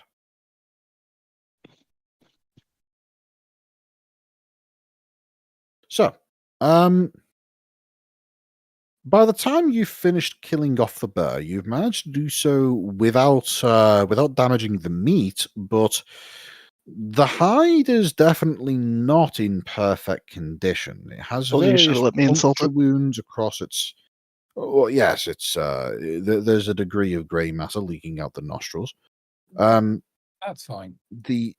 There's a variety of puncture wounds across its body from the horrific clanking mass, and the head has been partially caved in with repeated hits from Eldritch Blast. See, I'd kind of given up on the hide once it was attacked by a multitude of metal biting jaws. It was I mean, are any of the puncture wounds larger than 1 foot across? No. As a matter of fact, they're not. Then Tremendous. once we skin it, I'll just cast mending on the skin. I really, really want to give a reason as to why that wouldn't work, but I can't think of any. I mean, a dead body is an object, right? Exactly. A dead Part of body a is an dead body object. is also an object. Okay, can you use mending on a carpet? If you can, then I suppose there's Yeah. no real argument why you couldn't do it on this. Exactly. As I say, I feel as though such a horrific execution of a wild, innocent creature should not go rewarded. And yet, there is no reason why it should not go rewarded. This Hurrah, world is XP. evil now. Nature is not moral. I don't think it's an evil act to kill a wild animal for food and material. Okay, what you said is true. However, what we did is not exactly that. Yeah, just because we're incompetent hunters doesn't mean we're evil. I Yeah, think do the not term attribute image do not attribute malice where incompetence could be. Nicely. That reminds me of the time when I Thank you, forgot Tim my Paul, other very bard. cool. So my previous bard, I had forgotten that I had literally forgotten that I had designed it to be good, and I was like interrogating a squirrel about where it hid its like food, where it buried its acorns and stuff, and I was like torturing it. And before the DM reminded me I was supposed to be good, so I justified and that as it is just an animal, it is below moral consideration. Christ. Actually, I think that was what he said about it, or that's how he summarized my defense. That I just didn't consider it in moral consideration, so I was still good. Wow. Likewise, I'll argue, although Khadgar knows what a bear trap is, he's not a hunter. He doesn't know if it's a cruel way of killing an animal.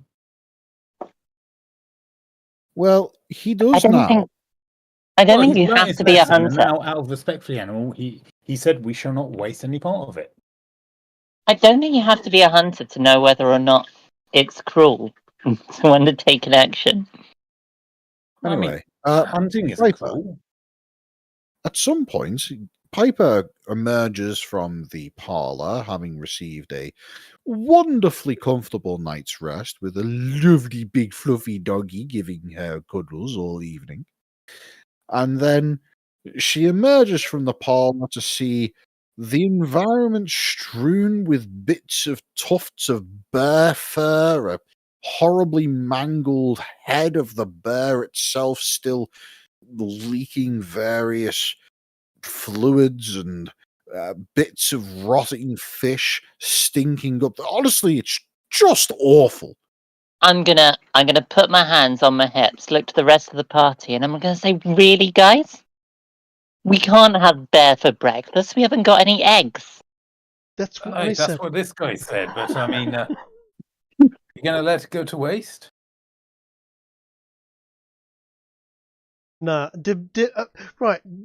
I've got boots made out of the whale bollock or whatever it was, haven't I?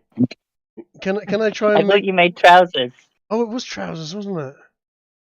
Yep, they are now stretchy leather trousers. They're stretchy leather trousers. In that case, I can have. We can try and make some bear boots, or at least attach bits of bear skin to the boots that I'm currently wearing, whichever Yeah, is I easiest. suppose, Ginger, can you give us an itinerary of what things we are able to salvage from bear? The claws, bear. I was thinking, yeah, you could get boots with bear claws on the end of them. yep. They could Well- make quite good paddles or something. Bear claws. A mace with a bear claw on the end of it. I must say that the bear claws are not damaged. At least most of them. There's probably a couple of snapped ones where the bear trap came down on the leg. By the way, I just figured I'd show you something. I decided to look for something that would be a good visual indicator as to what the scrotum pants would look like. And basically imagine this but with like a purpley brown tint to it. I thought they were skin tight. Yeah, I like that though. I'm happy with that image. Okay. Like, the reason why they're not skin tight is because, well, it's scrotum flesh. Come on. It's not scrotum flesh though, is it? It's actually, it wasn't scrotum. It was the gland. It was a bladder. Yeah, but yeah, it's a bit. I find that less disturbing, actually. Can you fill them with gas again and have like inflated puffy trousers? It depends how much onion soup or anything like that I'd had recently. It's funny you say that because I've got written in my notes that Ginger said that Khadgar is able to sort of create that material that was inside of it. Yeah. There's no reason why you wouldn't be able to. So yes, is the answer. Now, I'm suggesting, by the way, guys, that we don't cook and eat the bear surrounded by the stench of rotting fish. Okay, well, we need to butcher it, and then maybe wrap it up in something so we can store it in your parlor until we move away. Can you not make a block of that cold stuff around it? You want the dry ice in your parlor? No, round the bear, so that we can slide it behind us like a sled.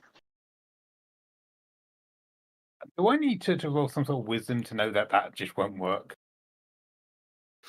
No, you're familiar enough with how the dry ice effectively froze itself to the floor when you were in the posh place earlier to know that this particular variety of ice is not self-lubricating. What about some regular ice then? On a muddy floor Yeah, with a soft bear corpse. yeah. But the bear corpse is inside it, not like those like the big woolly elephants. Oh, you could do right. Have you ever seen an Eskimo freezer?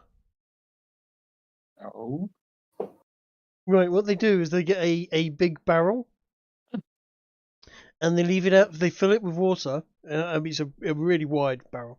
Fill it with water and leave it outside for the night, and it freezes, but it freezes a couple of inches thick on the outside, and then they crack open the top and they pour the water out, and you end up with a big hollow ice cylinder, essentially, that they then cut basically they'll put a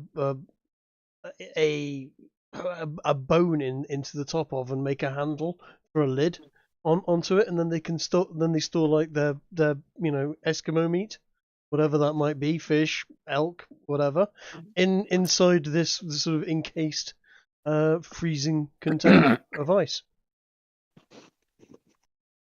That makes Probably sense. works for Eskimos as well. You just get the not the burka, the parka soggy, and let it freeze over.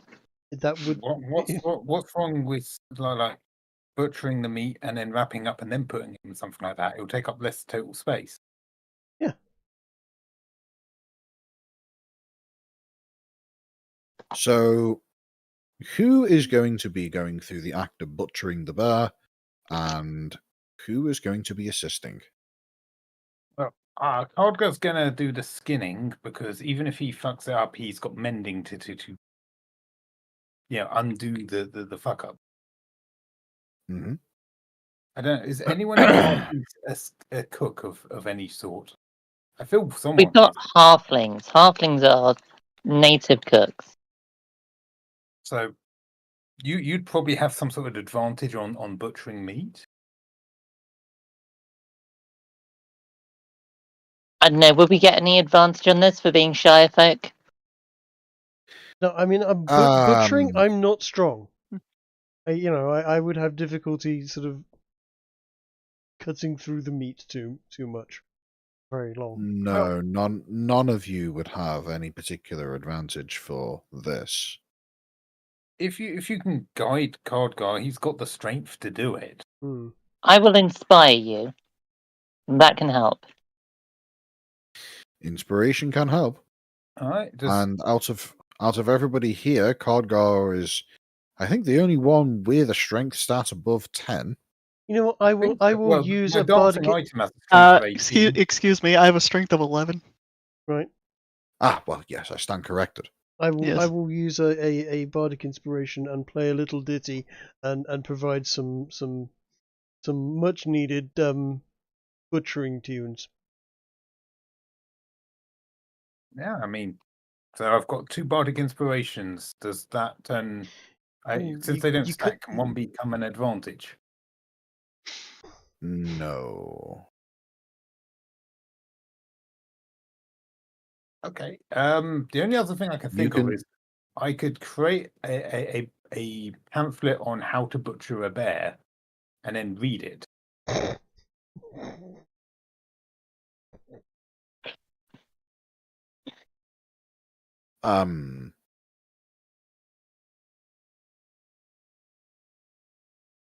I'm going to say that your Song of Creation can only be used to create items that already exist. And a pamphlet on how to butcher bears probably hasn't been ever created before. What? Really? Really? There must be some literature on how to deal with bear meat. There probably is literature, but not a pamphlet. There's got to be a book on bear butchering. I mean, it's There's probably a book on how to butcher a wide variety of animals, but probably not a pamphlet. Probably not something that you could consider to Can we be not? a light spot of reading. Well, conjure up something like, I don't know, Billy's brief book of bear butchering. Again, I don't think that could exist reasonably. It could exist, maybe, but I am going to say you would have to roll for it, and the chances are low. Okay. You know what? Just for the sake of rolling well and making this be a thing, I will roll for it. Okay. Roll me. I'm going to be generous and say roll me a d6. If you get a 6, you can have a form of literature which can, in short form, give you instruction on how to efficiently butcher a bear. Be very broad with that Inspiration description. work on this. No, this is just this is rolling a d6 to determine whether such a thing exists already, I rolled a 2. which it doesn't. Oh well. Ooh. Okay. Is your Song of Creation like Chat GPT in the early days, when you make books that you don't know the details on? So it'll just say something that seems right, but it's gibberish. I fed an AI 10,000 hours of books on butchering bears, and it came up with this gibberish garbage.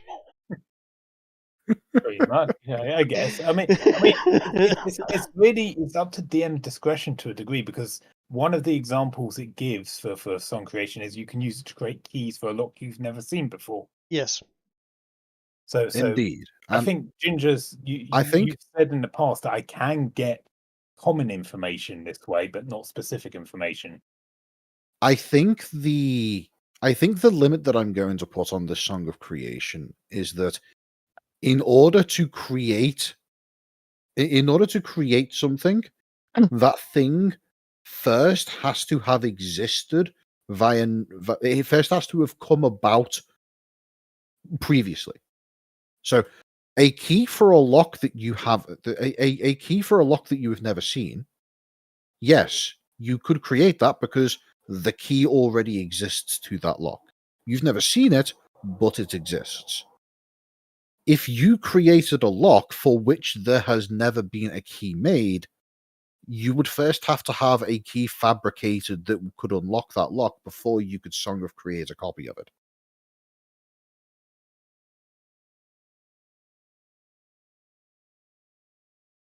Right. Well,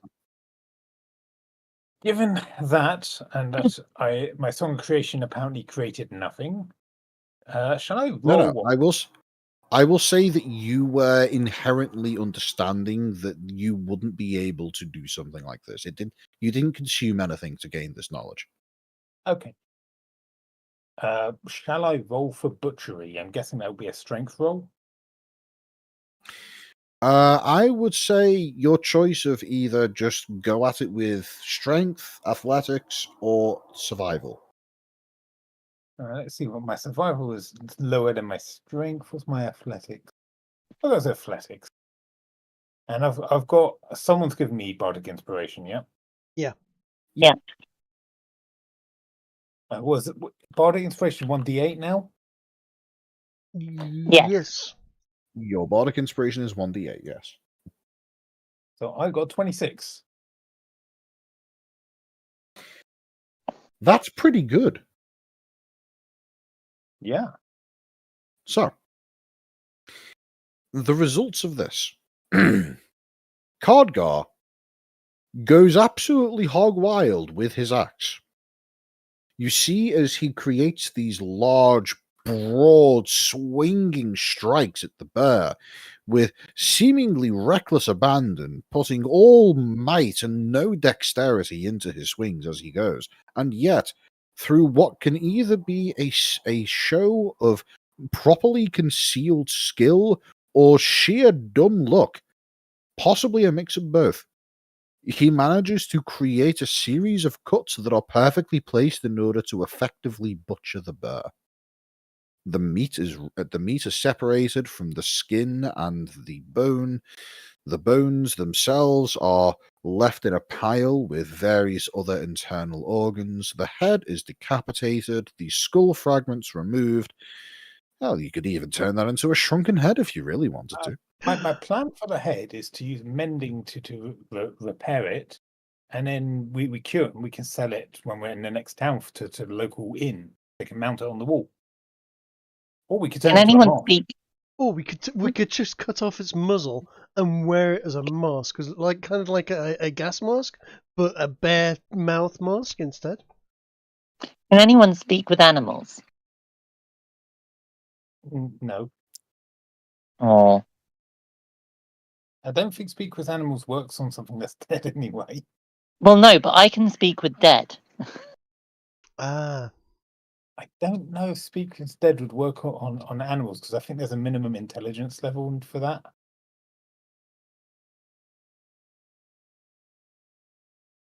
Like, it has to be able to understand what you're asking and be able to respond.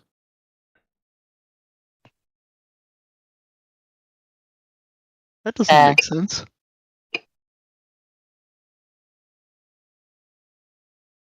I'm also going to take this this opportunity to mention to Piper that I tried to shout her on the old earring of communication, and she didn't seem to be picking up. Maybe it doesn't work inside the inside her parlor. Yeah, I didn't hear anything. Worth noting. Hang on, give me a moment. I'm going to step into the parlor, close the door, and I'm going to shout to Bobby, 3 across the earring, and then I'm going to open the door again and come outside and go, right, what number did it give you? What do you mean? What number did you Bobby, give me? as far as you are concerned, Bobby, she stepped into the parlor and several seconds afterwards stepped back out again with no other interactions. Yep, that was my impression. No number. I think this number business is a lie. You're having a laugh. Huh. Yeah, we might have to get some sending stones for the parlor as like a little phone system. That's a good idea.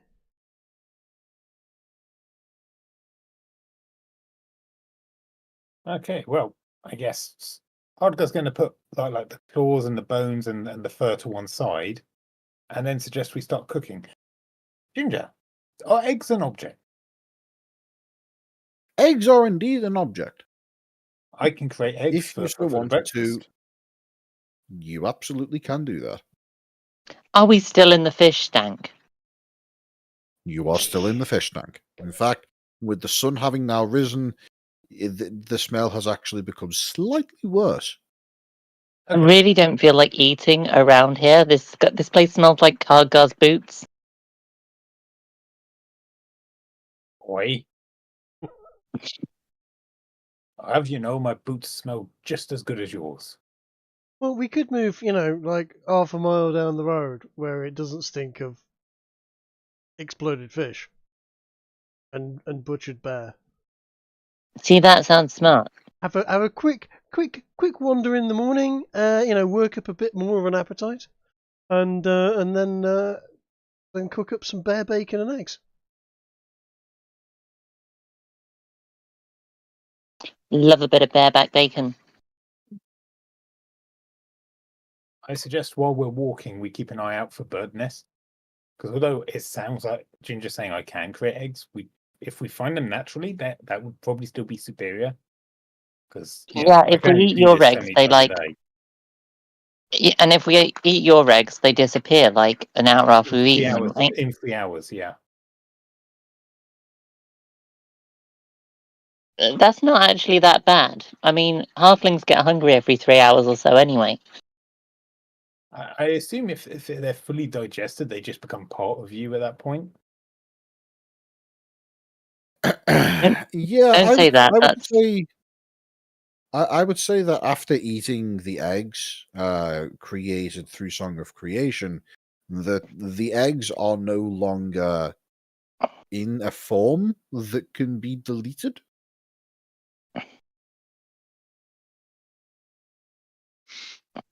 But here's what we do, guys. We capture like an orc or something and just keep feeding it gold.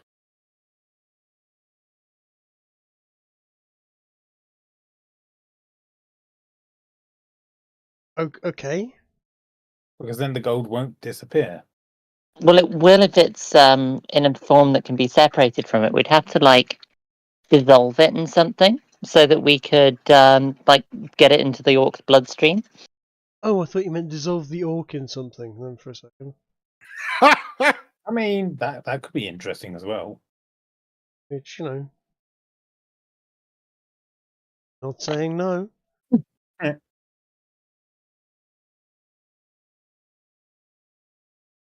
Is that it? Is this party just now on the forever downward spiraling path of just absolute war crimes and psychopathy?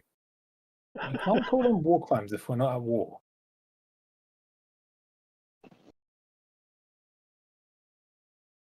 Is the continent of Yisrael going to have to develop a Geneva Convention equivalent just to properly address the sheer amount of evil that this party has inflicted upon the world?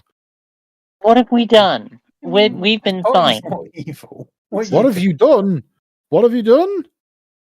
I haven't found out yet. It's a bit much. I don't think we're evil per se.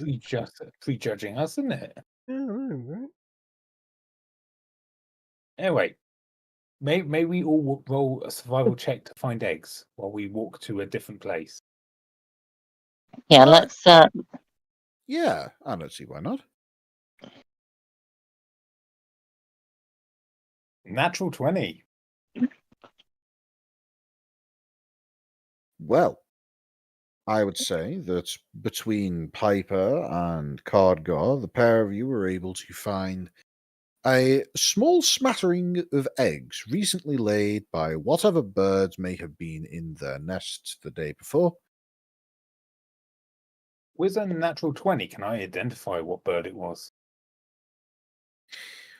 I would say you can have advantage on your nature check to identify the eggs. Go on then. Never mind. No. Not never mind. Ginge, tell us what eggs Cardgar is certain that these are. Cardgar is quite certain that he has found the eggs of an orc. Of pork. Orc egg. Oh, we were wondering how they breeded. We were. Is this not like in Minecraft where everything hatches from an egg, even zombies? According to Cardgar, it is. So that's why I call it the birds and the bees then. Indeed. Anyway, we have eggs. We have bear meat. To explain this, by the way, I'm going to say that at one point in his life, long ago, he heard that there was a bird called an orc and they lay eggs. And he just naturally came to the conclusion that some orcs have the ability to fly. You know, that's totally consistent because that lines up with what he was taught about dragons. Yep. Okay. So, does that mean if we get an orc and give it like a bunch of straw to sit on, we can just have as many eggs as we like? You might have to feed it. I love the idea of a very confused orc trying to work out what's happening to it as this happens. Brilliant. Yeah. I think we do this. Let's kidnap an orc. Make it lay eggs for us.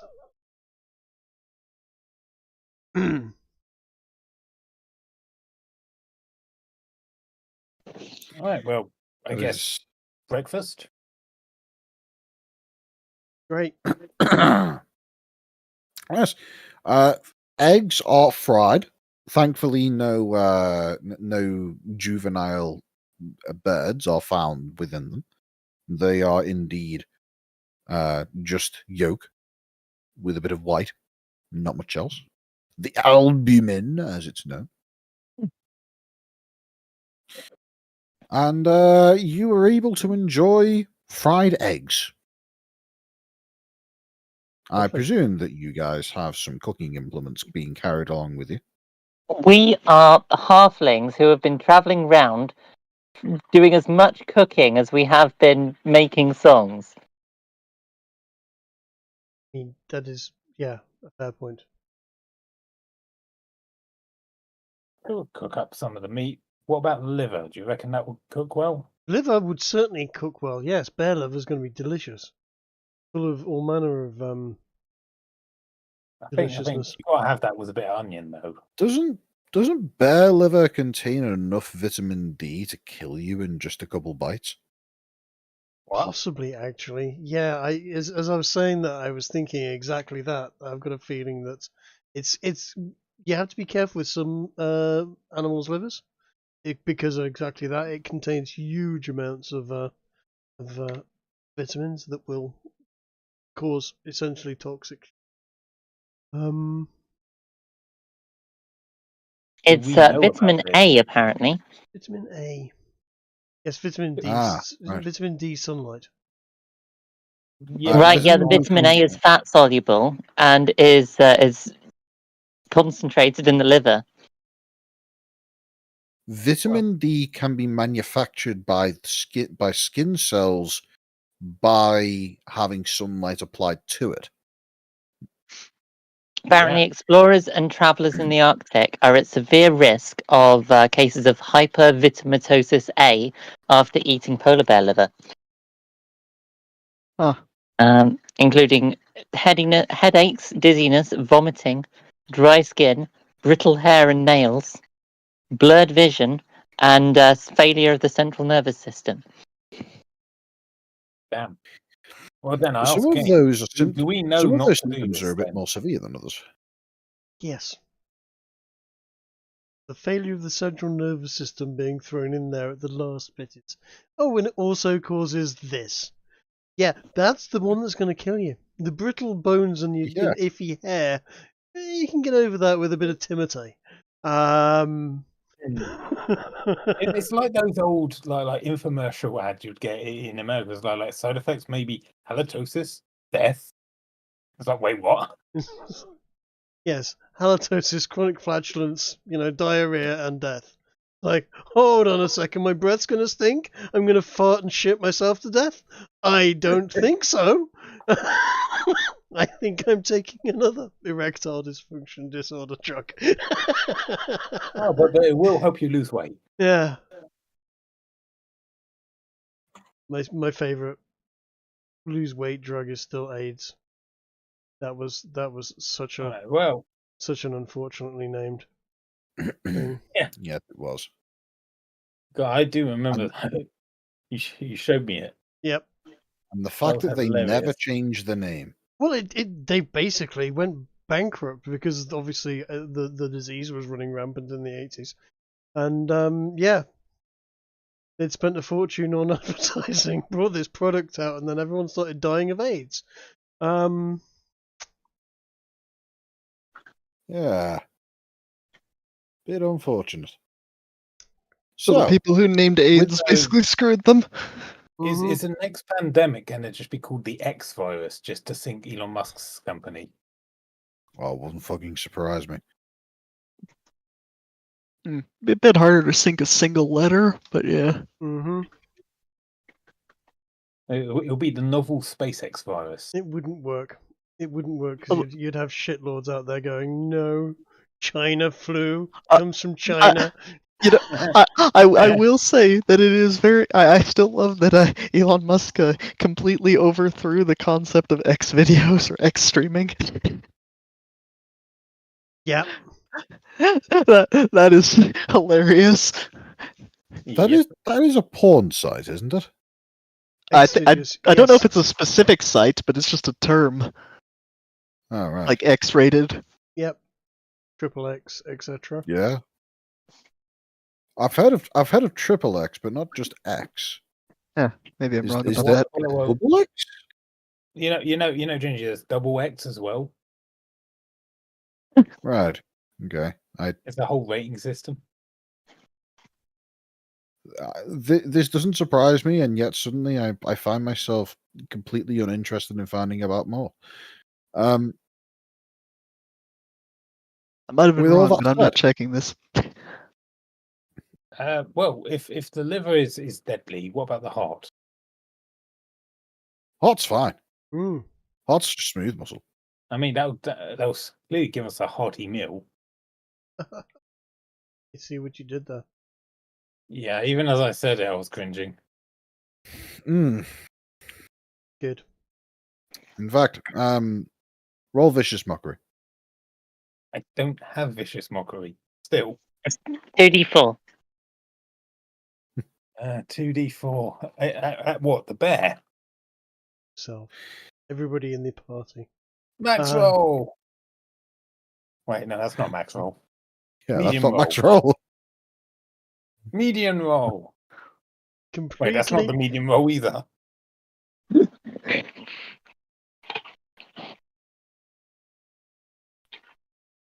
Generic roll somewhere in the middle. The average of 2d4 would actually be 5. Yes. Anyway, with all of this rambling aside, your party has now had breakfast, successfully butchered a bear in more ways than one, and have managed to get back on the road. Whilst on the road, there's something To I would your like left. to be doing. Oh, I would like to be working on a mending to mend the bear's head in order to give Trig his helmet. sure, you can do that. But before you do travel too far down the road, there is a rather large mountain range to your immediate vicinity.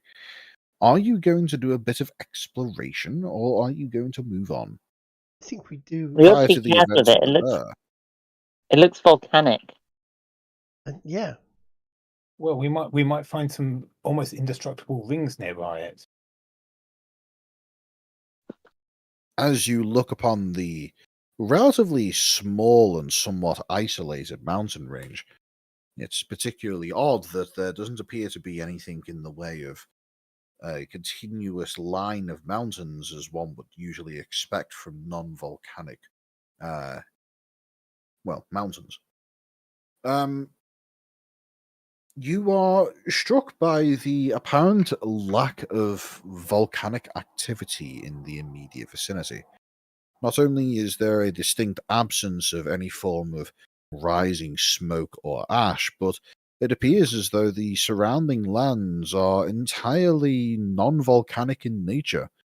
You've been led to believe that under normal circumstances, an active volcano has indicators of sulfurous activity and other such things, but from what you see here, this seems to be somewhat similar to the geological formations you encountered as you pass through the Fogrenar Pass to the north.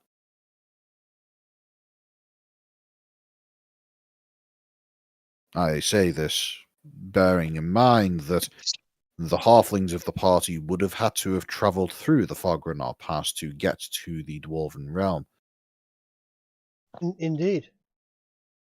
I thought we travelled through Knobbly Gate to get to the Dwarven realm. Yeah, I know, but before that. Mm-hmm. Pre-campaign. Yeah. So, explore mountain. Absolutely. Yeah. Hmm. Looks like So, goblin caves and such. as you explore the mountain, you do notice that there appears to be what looks as though there is something approaching like a small river, a creek of some kind that largely consists of pebbles and other such natural debris, but it does appear to give a somewhat naturally occurring path that you could take to make your way up the side of the mountain. There are, of course, other paths that you could take, but they wouldn't be anywhere near as easygoing. Yeah, Yeah, do you reckon see there's any- dragon meat up there? Dragon meat. Isn't I've Oh, dragon heard meat it's poisonous? really tasty. bit gamey though, isn't it? And I heard it's a bugger to cook. You know, it being all fire resistant. Maybe you eat it raw, What, like a foie gras? like a tartar or whatever they call it. You know, where they just chop it up and crack an egg and some capers and spices. Maybe. Or maybe you just cook it like normal and it comes out rare. Maybe.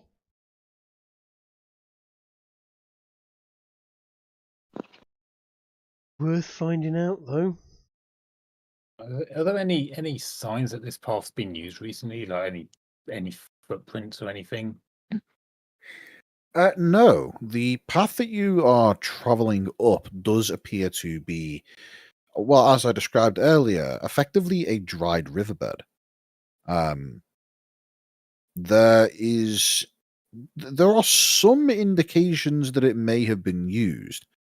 Like, for example, there are points where, with your natural dwarven instinct, you're able to tell there are handholds that have been intentionally carved into areas and other such points of convenience. But besides that, it doesn't appear as though that there is much in the way of regular foot traffic here.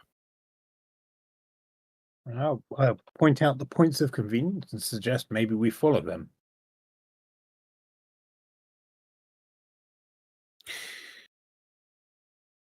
And does the party agree?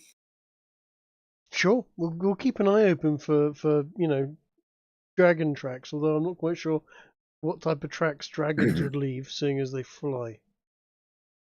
Yes, Gargoyle's a dwarf, he knows hills. Hmm. Don't they just know inside the hills though? I don't know. Gargoyle?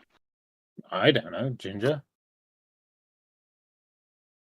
typically depends on whether they're a mountain dwarf or a hill dwarf. I think I'm a mountain dwarf. Ah, so you're fucking useless then. Wonderful. Karga just shrugs and says, "Looks like people have been doing stuff over there. Maybe we should follow it." Well, as Cardgar points this out, if you all decide to follow the small lead that he is apparently able to point out, you soon find yourself making your way up the length of the river to some extent, but soon find yourself being drawn off the point, the natural riverbed. Instead, going up what almost looks like stairs carved into the natural rock.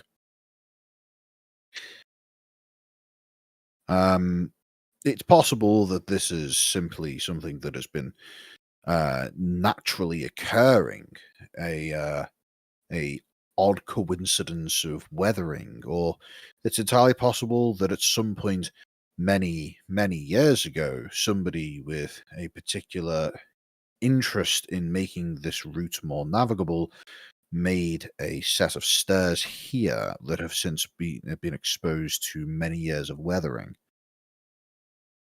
But as you continue to travel along the route, you soon find yourself coming to a split of sorts.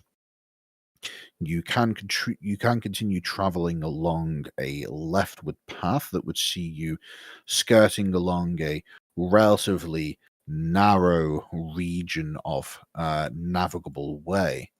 It's kind of goes along a cliff, but seems as though it does lead somewhere, albeit you're not able to see quite where due to a large face of stone in the way.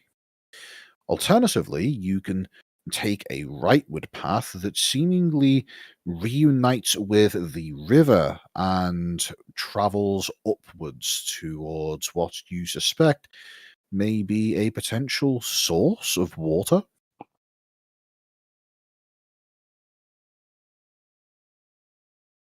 Huh. What do you reckon, guys? Up or behind rock?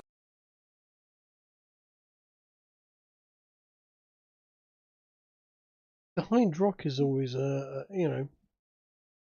it's here, so to speak, and I don't know. I don't mind.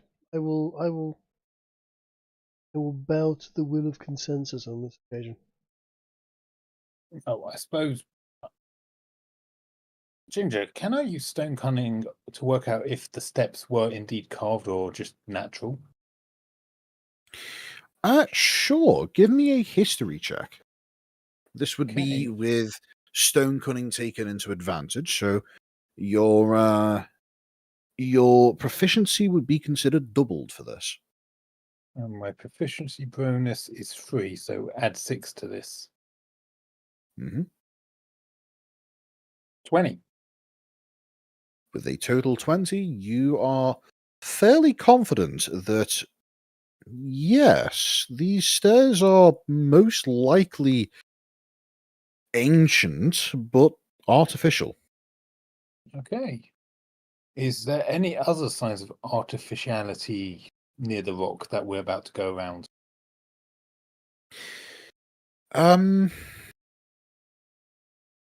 It's difficult to ascertain for certain, but it strikes you as odd that there would be this distinct leveling off where there is otherwise not much in the way of flat plains to walk about around here. Hmm. Can I just check the ground, like dust it off with my hand to see if there's like stonework under the dirt? You can, though there isn't much in the way of dirt. It's mostly mosses and other such plant life. Okay, brush the mosses and plant life away. As you do so, you are able to find that um, there are marks which could possibly be signs of just natural weathering of stone exposed to the weather, or they might be stone tool marks, cuttings, Okay. if you will.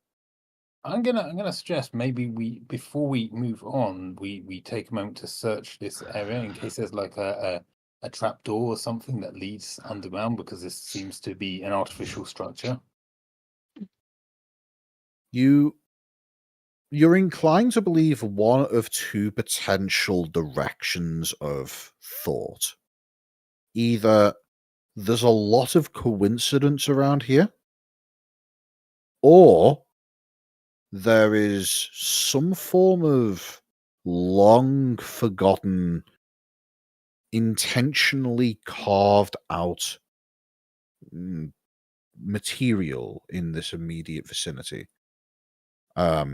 That perhaps this is a route that one would be intentionally carved into the side of this otherwise rather sheer wall, and that perhaps even the route up the river may have also been intended at some point. So what, am I getting the feeling that this is not the destination point and there's nothing to find here?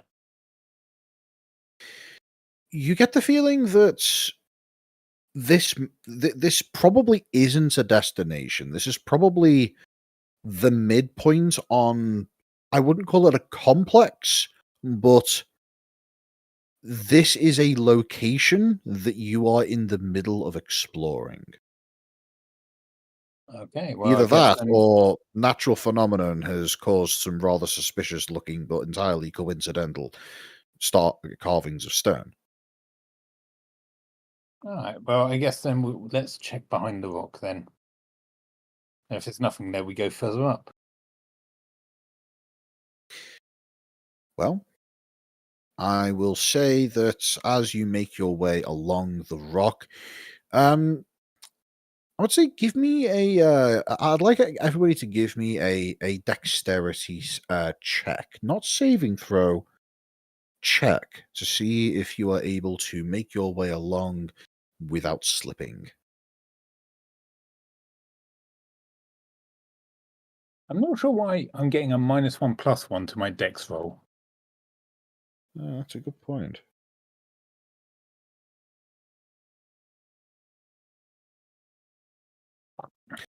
Well, I'm afraid Cardgar and Piper do themselves have a bit of an incident going along.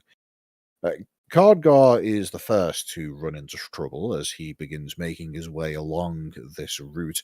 You find as you step onto this, at least in theory, walkway, that there's a piece of loose rubble, which, as you attempt to put your weight on, comes loose, sending you almost tumbling down the cliff.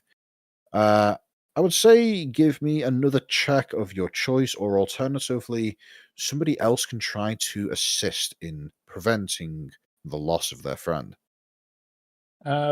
Instead of a check, could I cast a spell? I'd say so, though it would have to be a reaction spell. Oh, yeah, one reaction. This counts. Yes, it would. With Featherfall, you can indeed rapidly apply slow falling to yourself, which would certainly give time for somebody else to make their way over and pull you back up again. Can I also? I assume Piper's within 60 feet of me.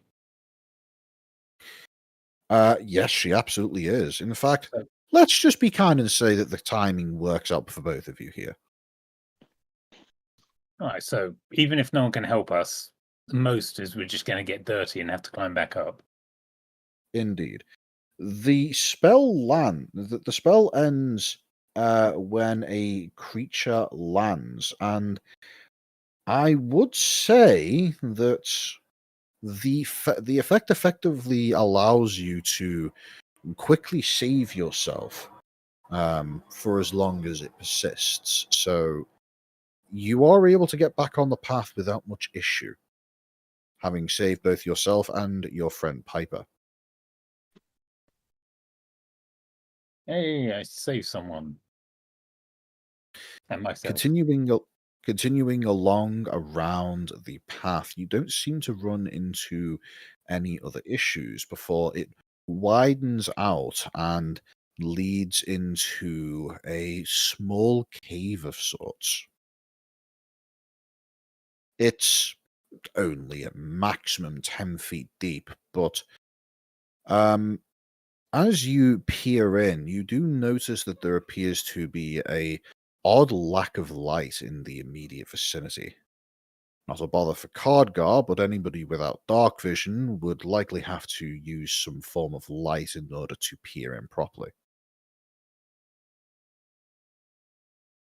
In the meantime, Cardgar, you are probably the first to come in with dark vision, unless Essig pushes you aside. And as a result, you are the first to spot. Well, definitely something artificial. Let's just put it that way. Resting upon a small plinth of sorts, not intentionally carved out in any artistic matter, artistic manner, but instead simply a leveled out stone which has been placed into a point of prominence within this miniature cave. You see a small carved entity. At first glance, it does appear as though it is of a near black, opaque material, and as you get a closer look at it, you notice that it appears to have some odd animal-like qualities. Do you what do you do from here? I describe what I see to the others and ask them what they reckon. Like, do you think it Oh. might be trapped? I'm going to light up a torch and come inside and take a look for myself. With the additional light of a torch, everybody is able to get a much better look at the immediate vicinity. It's a very bare cave. There's really nothing to note. Besides, of course, the little item being described here.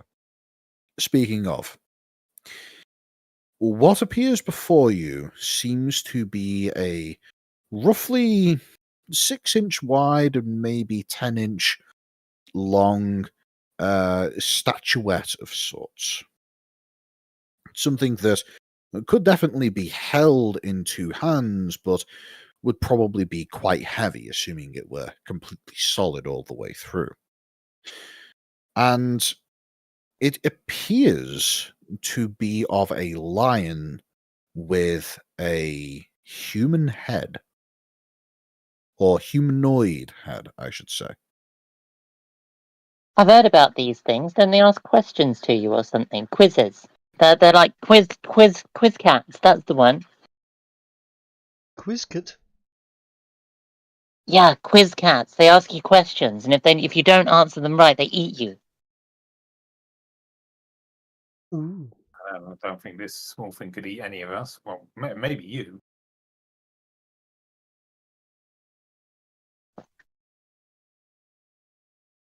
Oi, Quizcat, Oh, what questions you got? As you call out to the quiz cat, there doesn't appear to be any response. I look for a small pebble to throw at it. There are a variety of bits of rubble in the immediate vicinity. In that case, I will throw a small pebble at its head. You miss the head, but you do hit the small statue. And in the process, the pebble impacts it and simply bounces off. It makes a noteworthy tink noise. It might just be a statue of one. Hang on. I'll go up and cast Identify. Do you use a spell slot to do so? Yeah, may as well. Okay. You see as Piper walks up to the small statuette and places her hand upon it, and her eyes flash with a blue color as the item before you is revealed in its nature. It appears to be a statue of a creature known as a sphinx, and this small black statuette, it's the exact nature of the magic seems to elude you, but you get the impression that it is a sealed object of sorts. There is a layer of there is a layer of magic that is intentionally keeping something inside. Oh, it's definitely a quiz cat, guys, but Do we want to let it seems out? like it's enchanted to keep the quiz cat inside. Maybe it asked really difficult questions. I've got. God, think to me, it's like I could probably let it out if you want.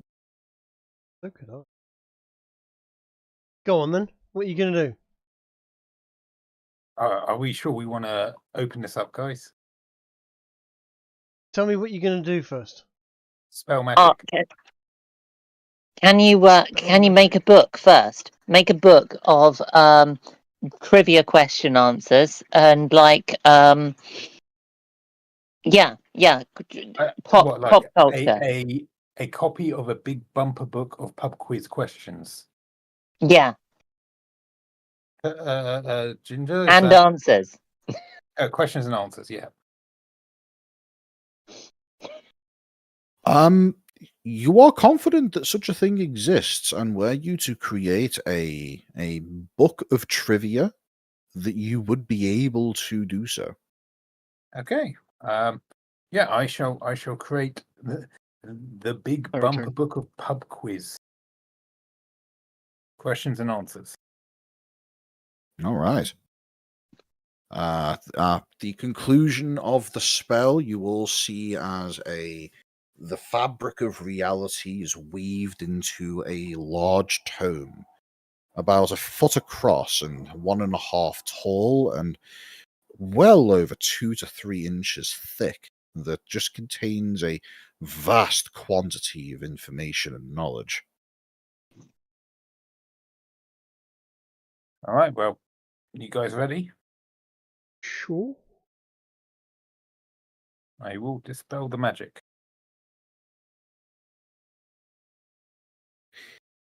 As you cast the spell magic upon the object, you feel as though if the spell magic were to conjure a hand that picks the lock of the magic, the hand feels the lock and feels no opening to enter.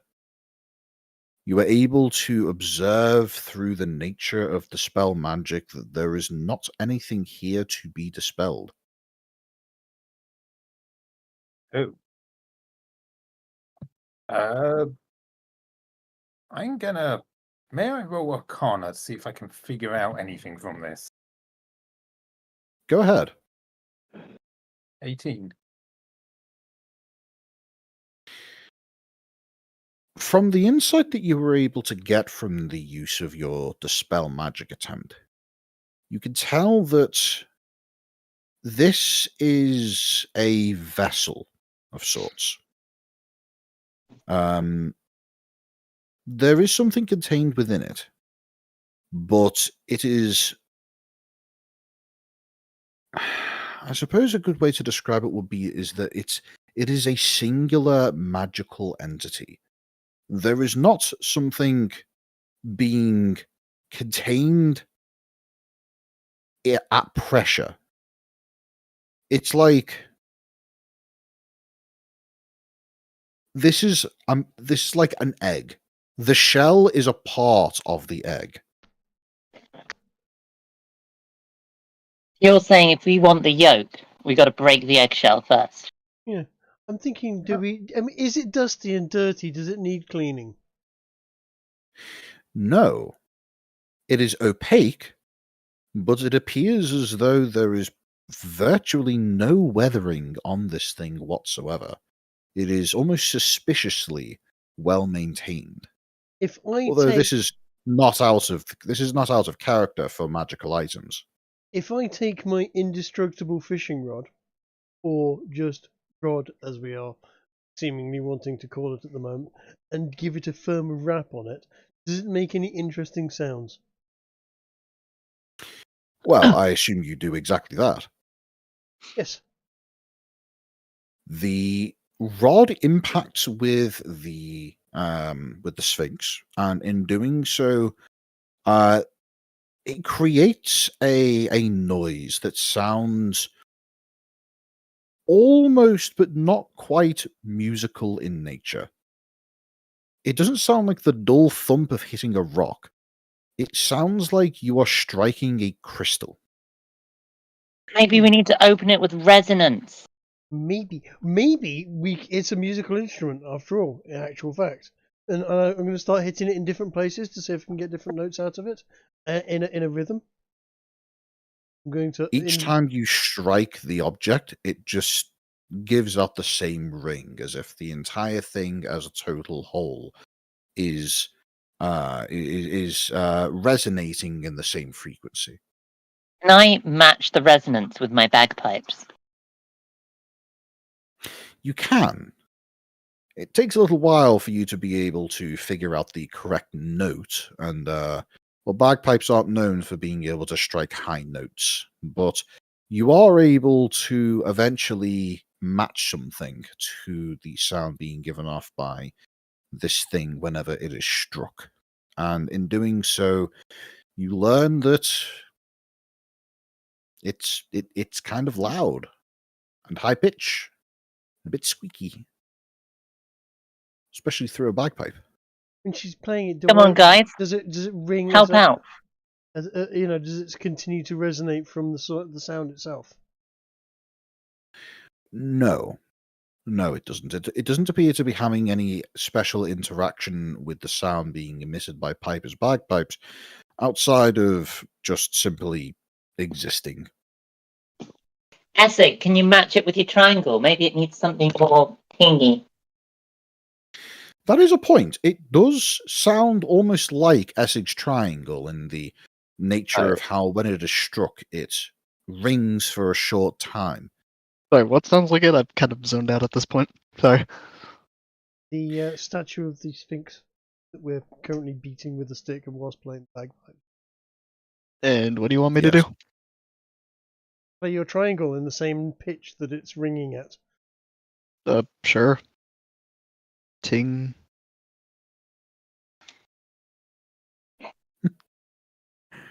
Unfortunately, your attempts to crack the creature's outer shell with the power of music seems to be largely fruitless.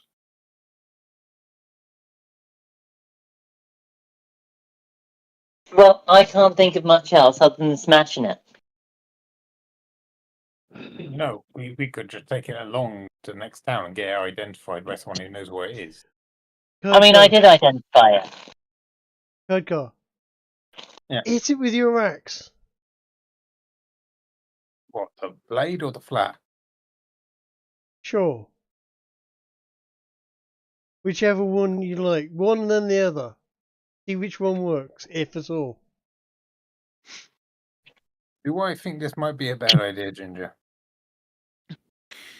You think that perhaps if it were going to respond to being struck, it probably would have by now. So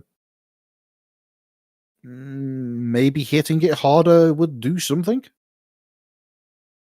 I mean, I take it and... Destructive testing is a thing.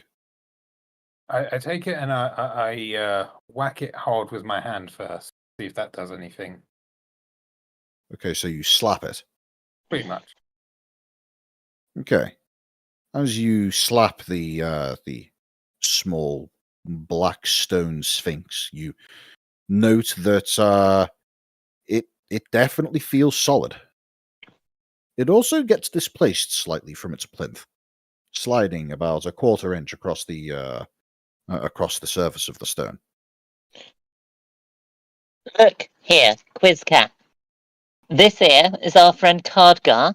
If you don't ask us a question, so we can do your quiz, he's going to crack you open with an axe and find out what's inside you.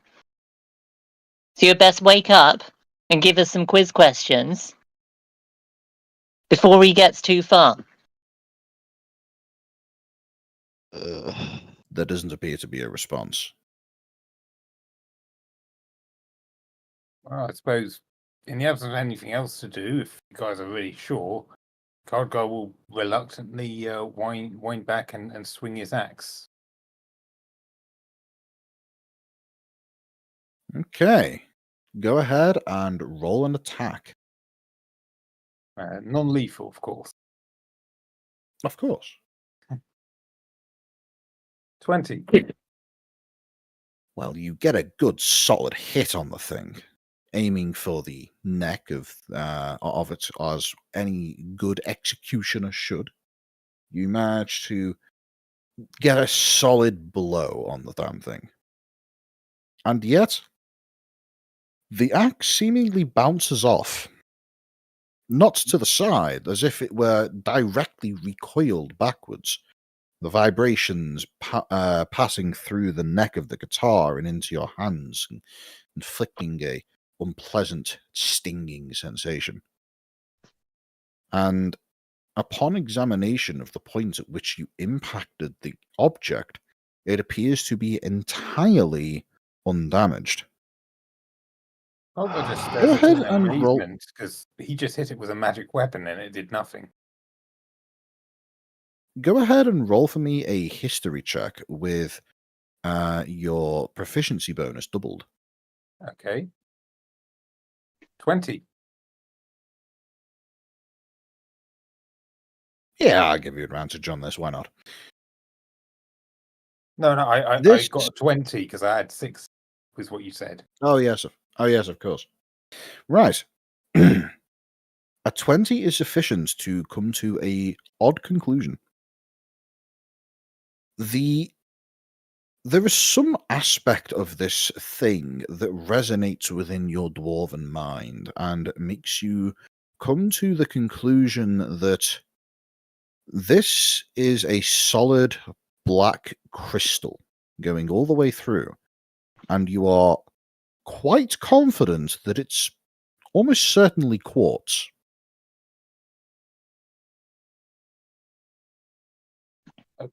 Okay, does that mean anything to me?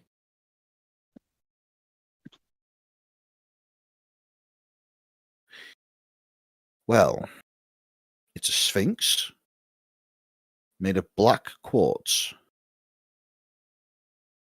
That's the information you've been able to gather so far, besides the fact that there's something obviously magical about it. Nothing at all that was revealed on how one would potentially open this with my identify spell. Your identify spell, it gave you an indication that there is an intended way of either opening or activating it, but If it is a magic item or some other magic imbued object, I learn its properties and how to use them. that's understandable, but I'm afraid I'm not going to just give you the answer to the puzzle because you used a spell. I'm gonna suggest, because it's a quartz, and I figured out it's solid. Drake, try your dark light on it. Maybe it needs to be charged with darkness or something to turn on. I will. Okay, I will turn. I will open the lamp and engulf the area in darkness. Great. Okay, now I can't see. Doesn't your No. lamp have like a directional mode? Yep. That's not what you asked for. So you want directional? Okay, yeah. I'll put the direction on, and I'm going to beam some dark at it. All right. The Sphinx is, the Sphinx is entirely bathed in abject darkness and is hidden entirely from view. Is it or was it ever a creature? Or was it just a statue that was created? You suspect that it might have been a creature at some point. It could also be the case that it still is.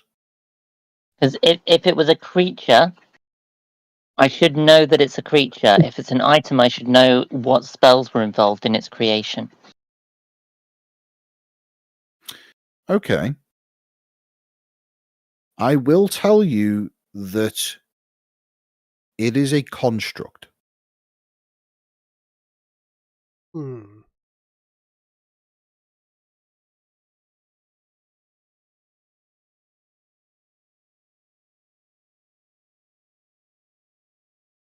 Okay. Do any of us have any firestones? I think they're called firestones. I've got thunderstones. Well, you know the ones I mean. Yeah, how big do you want? I don't know. I'm just thinking like I think. Am I right in saying, Ginger? It's general knowledge in your setting that firestones can activate things. No, firestones are not a thing that activates a thing. You may be mixing up knowledge. There is the ability to create an alloy called elementum that can be used to activate firestones and other elemental stones of a similar nature. Here you are. I'll post identify in case there are any further hints that it would glean that would be helpful to us without just giving the puzzle away. Okay, let me read through this.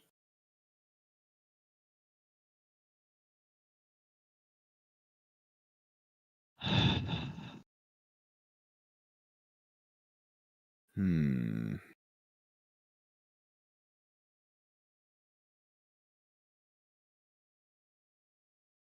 You know that there are no spells affecting it.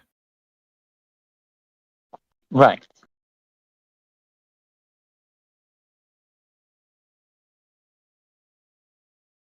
Interesting.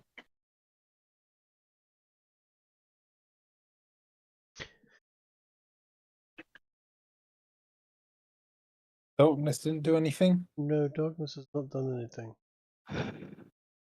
Once the darkness was taken away, it was left as is. It's daytime, right? Currently, yes. Okay, let's bring it out into the light. Let's bring the Sphinx statue out into the daytime and see what this quiz cat looks like under the sun. Okay. It is quite heavy, so presumably Cardgar is the one to pick it up. Cardgar moved it with a slap. Yeah, you know what? I'm going to cast dancing item on it and then command it to move on its own. Yeah? Does dancing item necessitate it is a non-magical item, or can it work on anything? Non-magical. Oh wait, It wouldn't that's the wrong work on thing. this then. I'm reading the wrong thing. Saying, non-magical, definitely. I'm afraid it wouldn't work on this then. I mean, if you can slap it across a room, if you can, knock it a few inches with a slap, I'm pretty sure we can slide it outside. Yeah, I mean, shall we all just combine strength checks and do it that way? No, because Well, I I have a specifically negative said that. strength.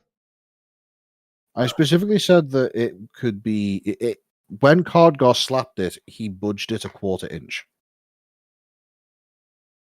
How like- how tall is this thing? Like medium size, large size? Oh, it's hand size. I said it's about 6 inches across and 10 long, and it's about 5 inches, maybe. Tall. Okay, Can you It's- song a it's creation a heavy. trolley? pick it up. Like It's a heavy, trolley? but it's absolutely. What was that, Kiki? Can you song of creation a trolley jack?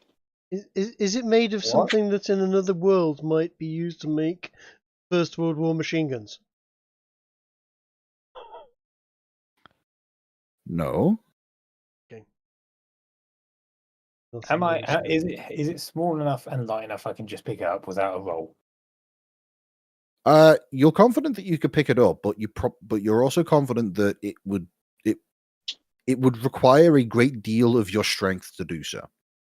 Well, we're not in a hurry, so I'll just do it slowly. All right then. Go ahead and give me an athletics check, and pretty much you got to roll real low to fail this. I got 10. Have inspiration as well. Bardic. 10 is sufficient. Takes a bit of work to get his fingers underneath it, but Cardgar is eventually able to lift it up off its plinth with a great dwarven gruff and grunt, and begins to carry it over to the sunlight. And as he does, I would like Piper and Bobby to give me perception checks, please. Okay. Goody, I'm so good at perception checks. Yeah, we love those. Do you want to inspire each other?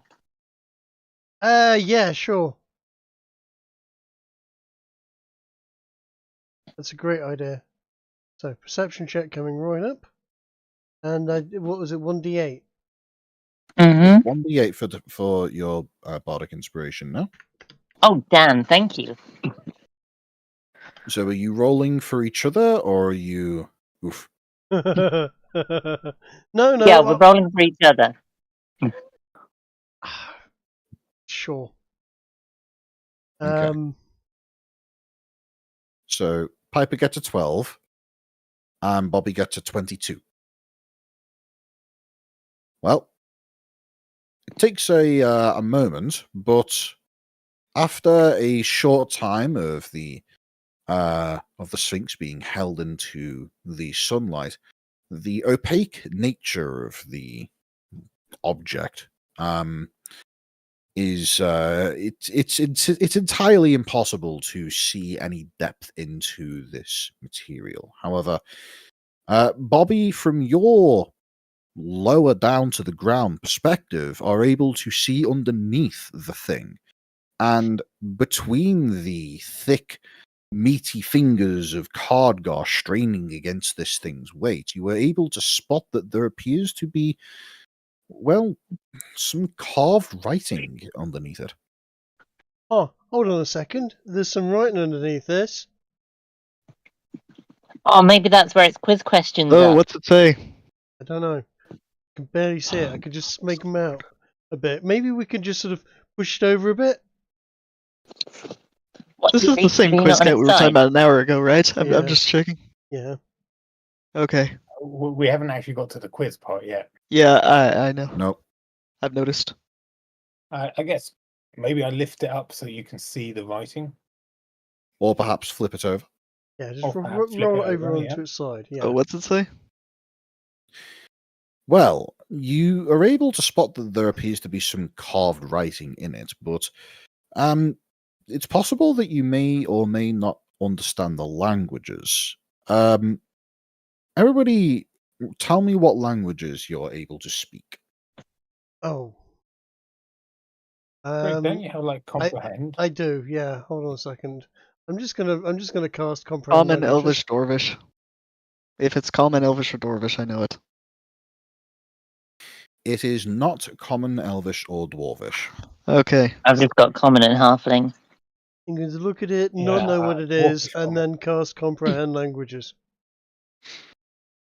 Okie dokie. Bobby, as you cast comprehend languages, you are suddenly able to recognize that this writing says the following that I'm about to DM you with.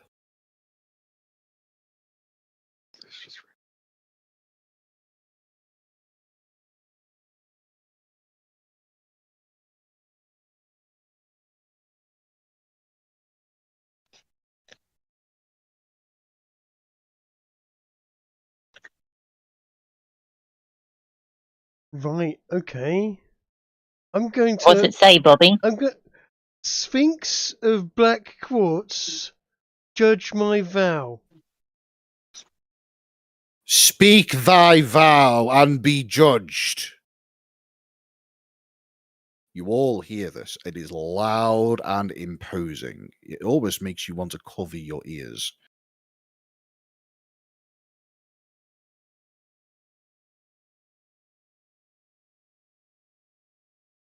I vow to become the greatest bard in all the lands, be it take me my entire life.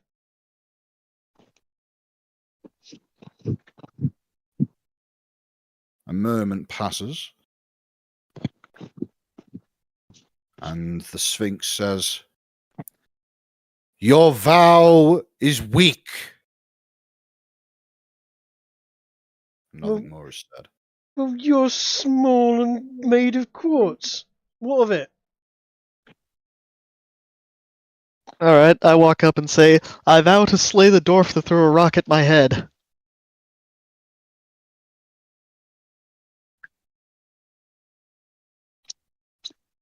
There seemingly is no response. At least the Coatrack. Wait, what was the phrase again? Airsick, I think you have to say the line first. I say the line, followed by that. Okay. The you hear the voice too, and it says, "Your vow is weak."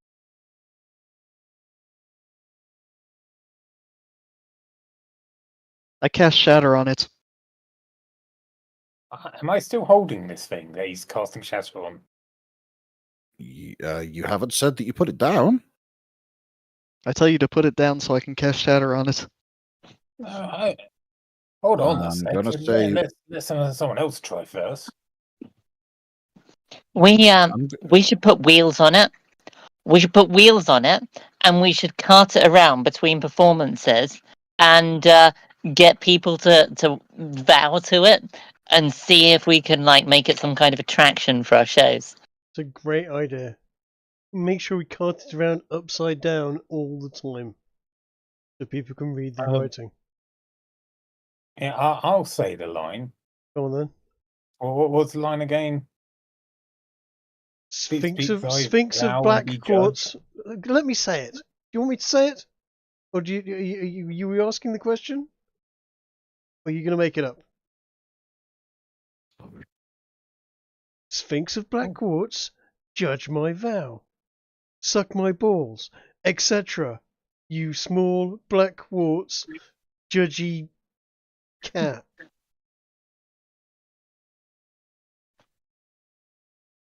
Okay, that doesn't react to him when he says it again. it seemingly doesn't. I say, what was it? Sphinx of black quartz, judge my vow. Mm-hmm. Speak thy vow and be judged. I vow to seek the song of creation. There's silence for a moment. And after a moment, the Sphinx says, "This is a worthy vow." Yeah. And the Sphinx turns from black to white Nice. and suddenly feels very light.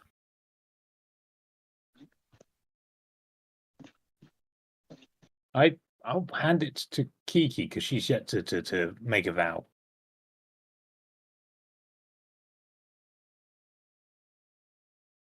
I'll have to think on a vow. Maybe something about your dog or your parlor.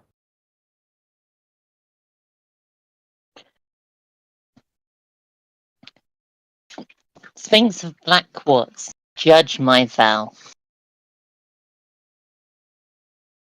There's no response. Sphinx of white quartz, judge my vow. There continues to be no response. Oi, Quizcat, give me a question. Oh my god. I think I might have broken it. You've killed it, Karga. Is the inscription changed? Is it light enough for me to pick up at this point? It is. It feels as though it has gone from being made of this almost unnaturally heavy stone that required a great deal of effort of the strongest in your party to carry, to being so light that you would suspect it would be made of balsa wood. What's it say now? I'm going to hold it up so that you can see the bottom. It still says whatever that is, whatever language it is, which you think it hasn't changed. And Bobby is able to confirm that it still says Sphinx of Black Quartz, judge my vow. Well, should we just put it on a shelf in the parlor until it does something? Yeah. Sure. Great. Maybe we can show it to someone somewhere and they can tell us what they think it is. So what we've accomplished through all that time was we got it to change color and become lighter weight. Yep. Yeah. But it does seem to think that Cardgar's vow of seeking the song of creation is a worthy endeavor. Hasn't he already found it? Only bits of it.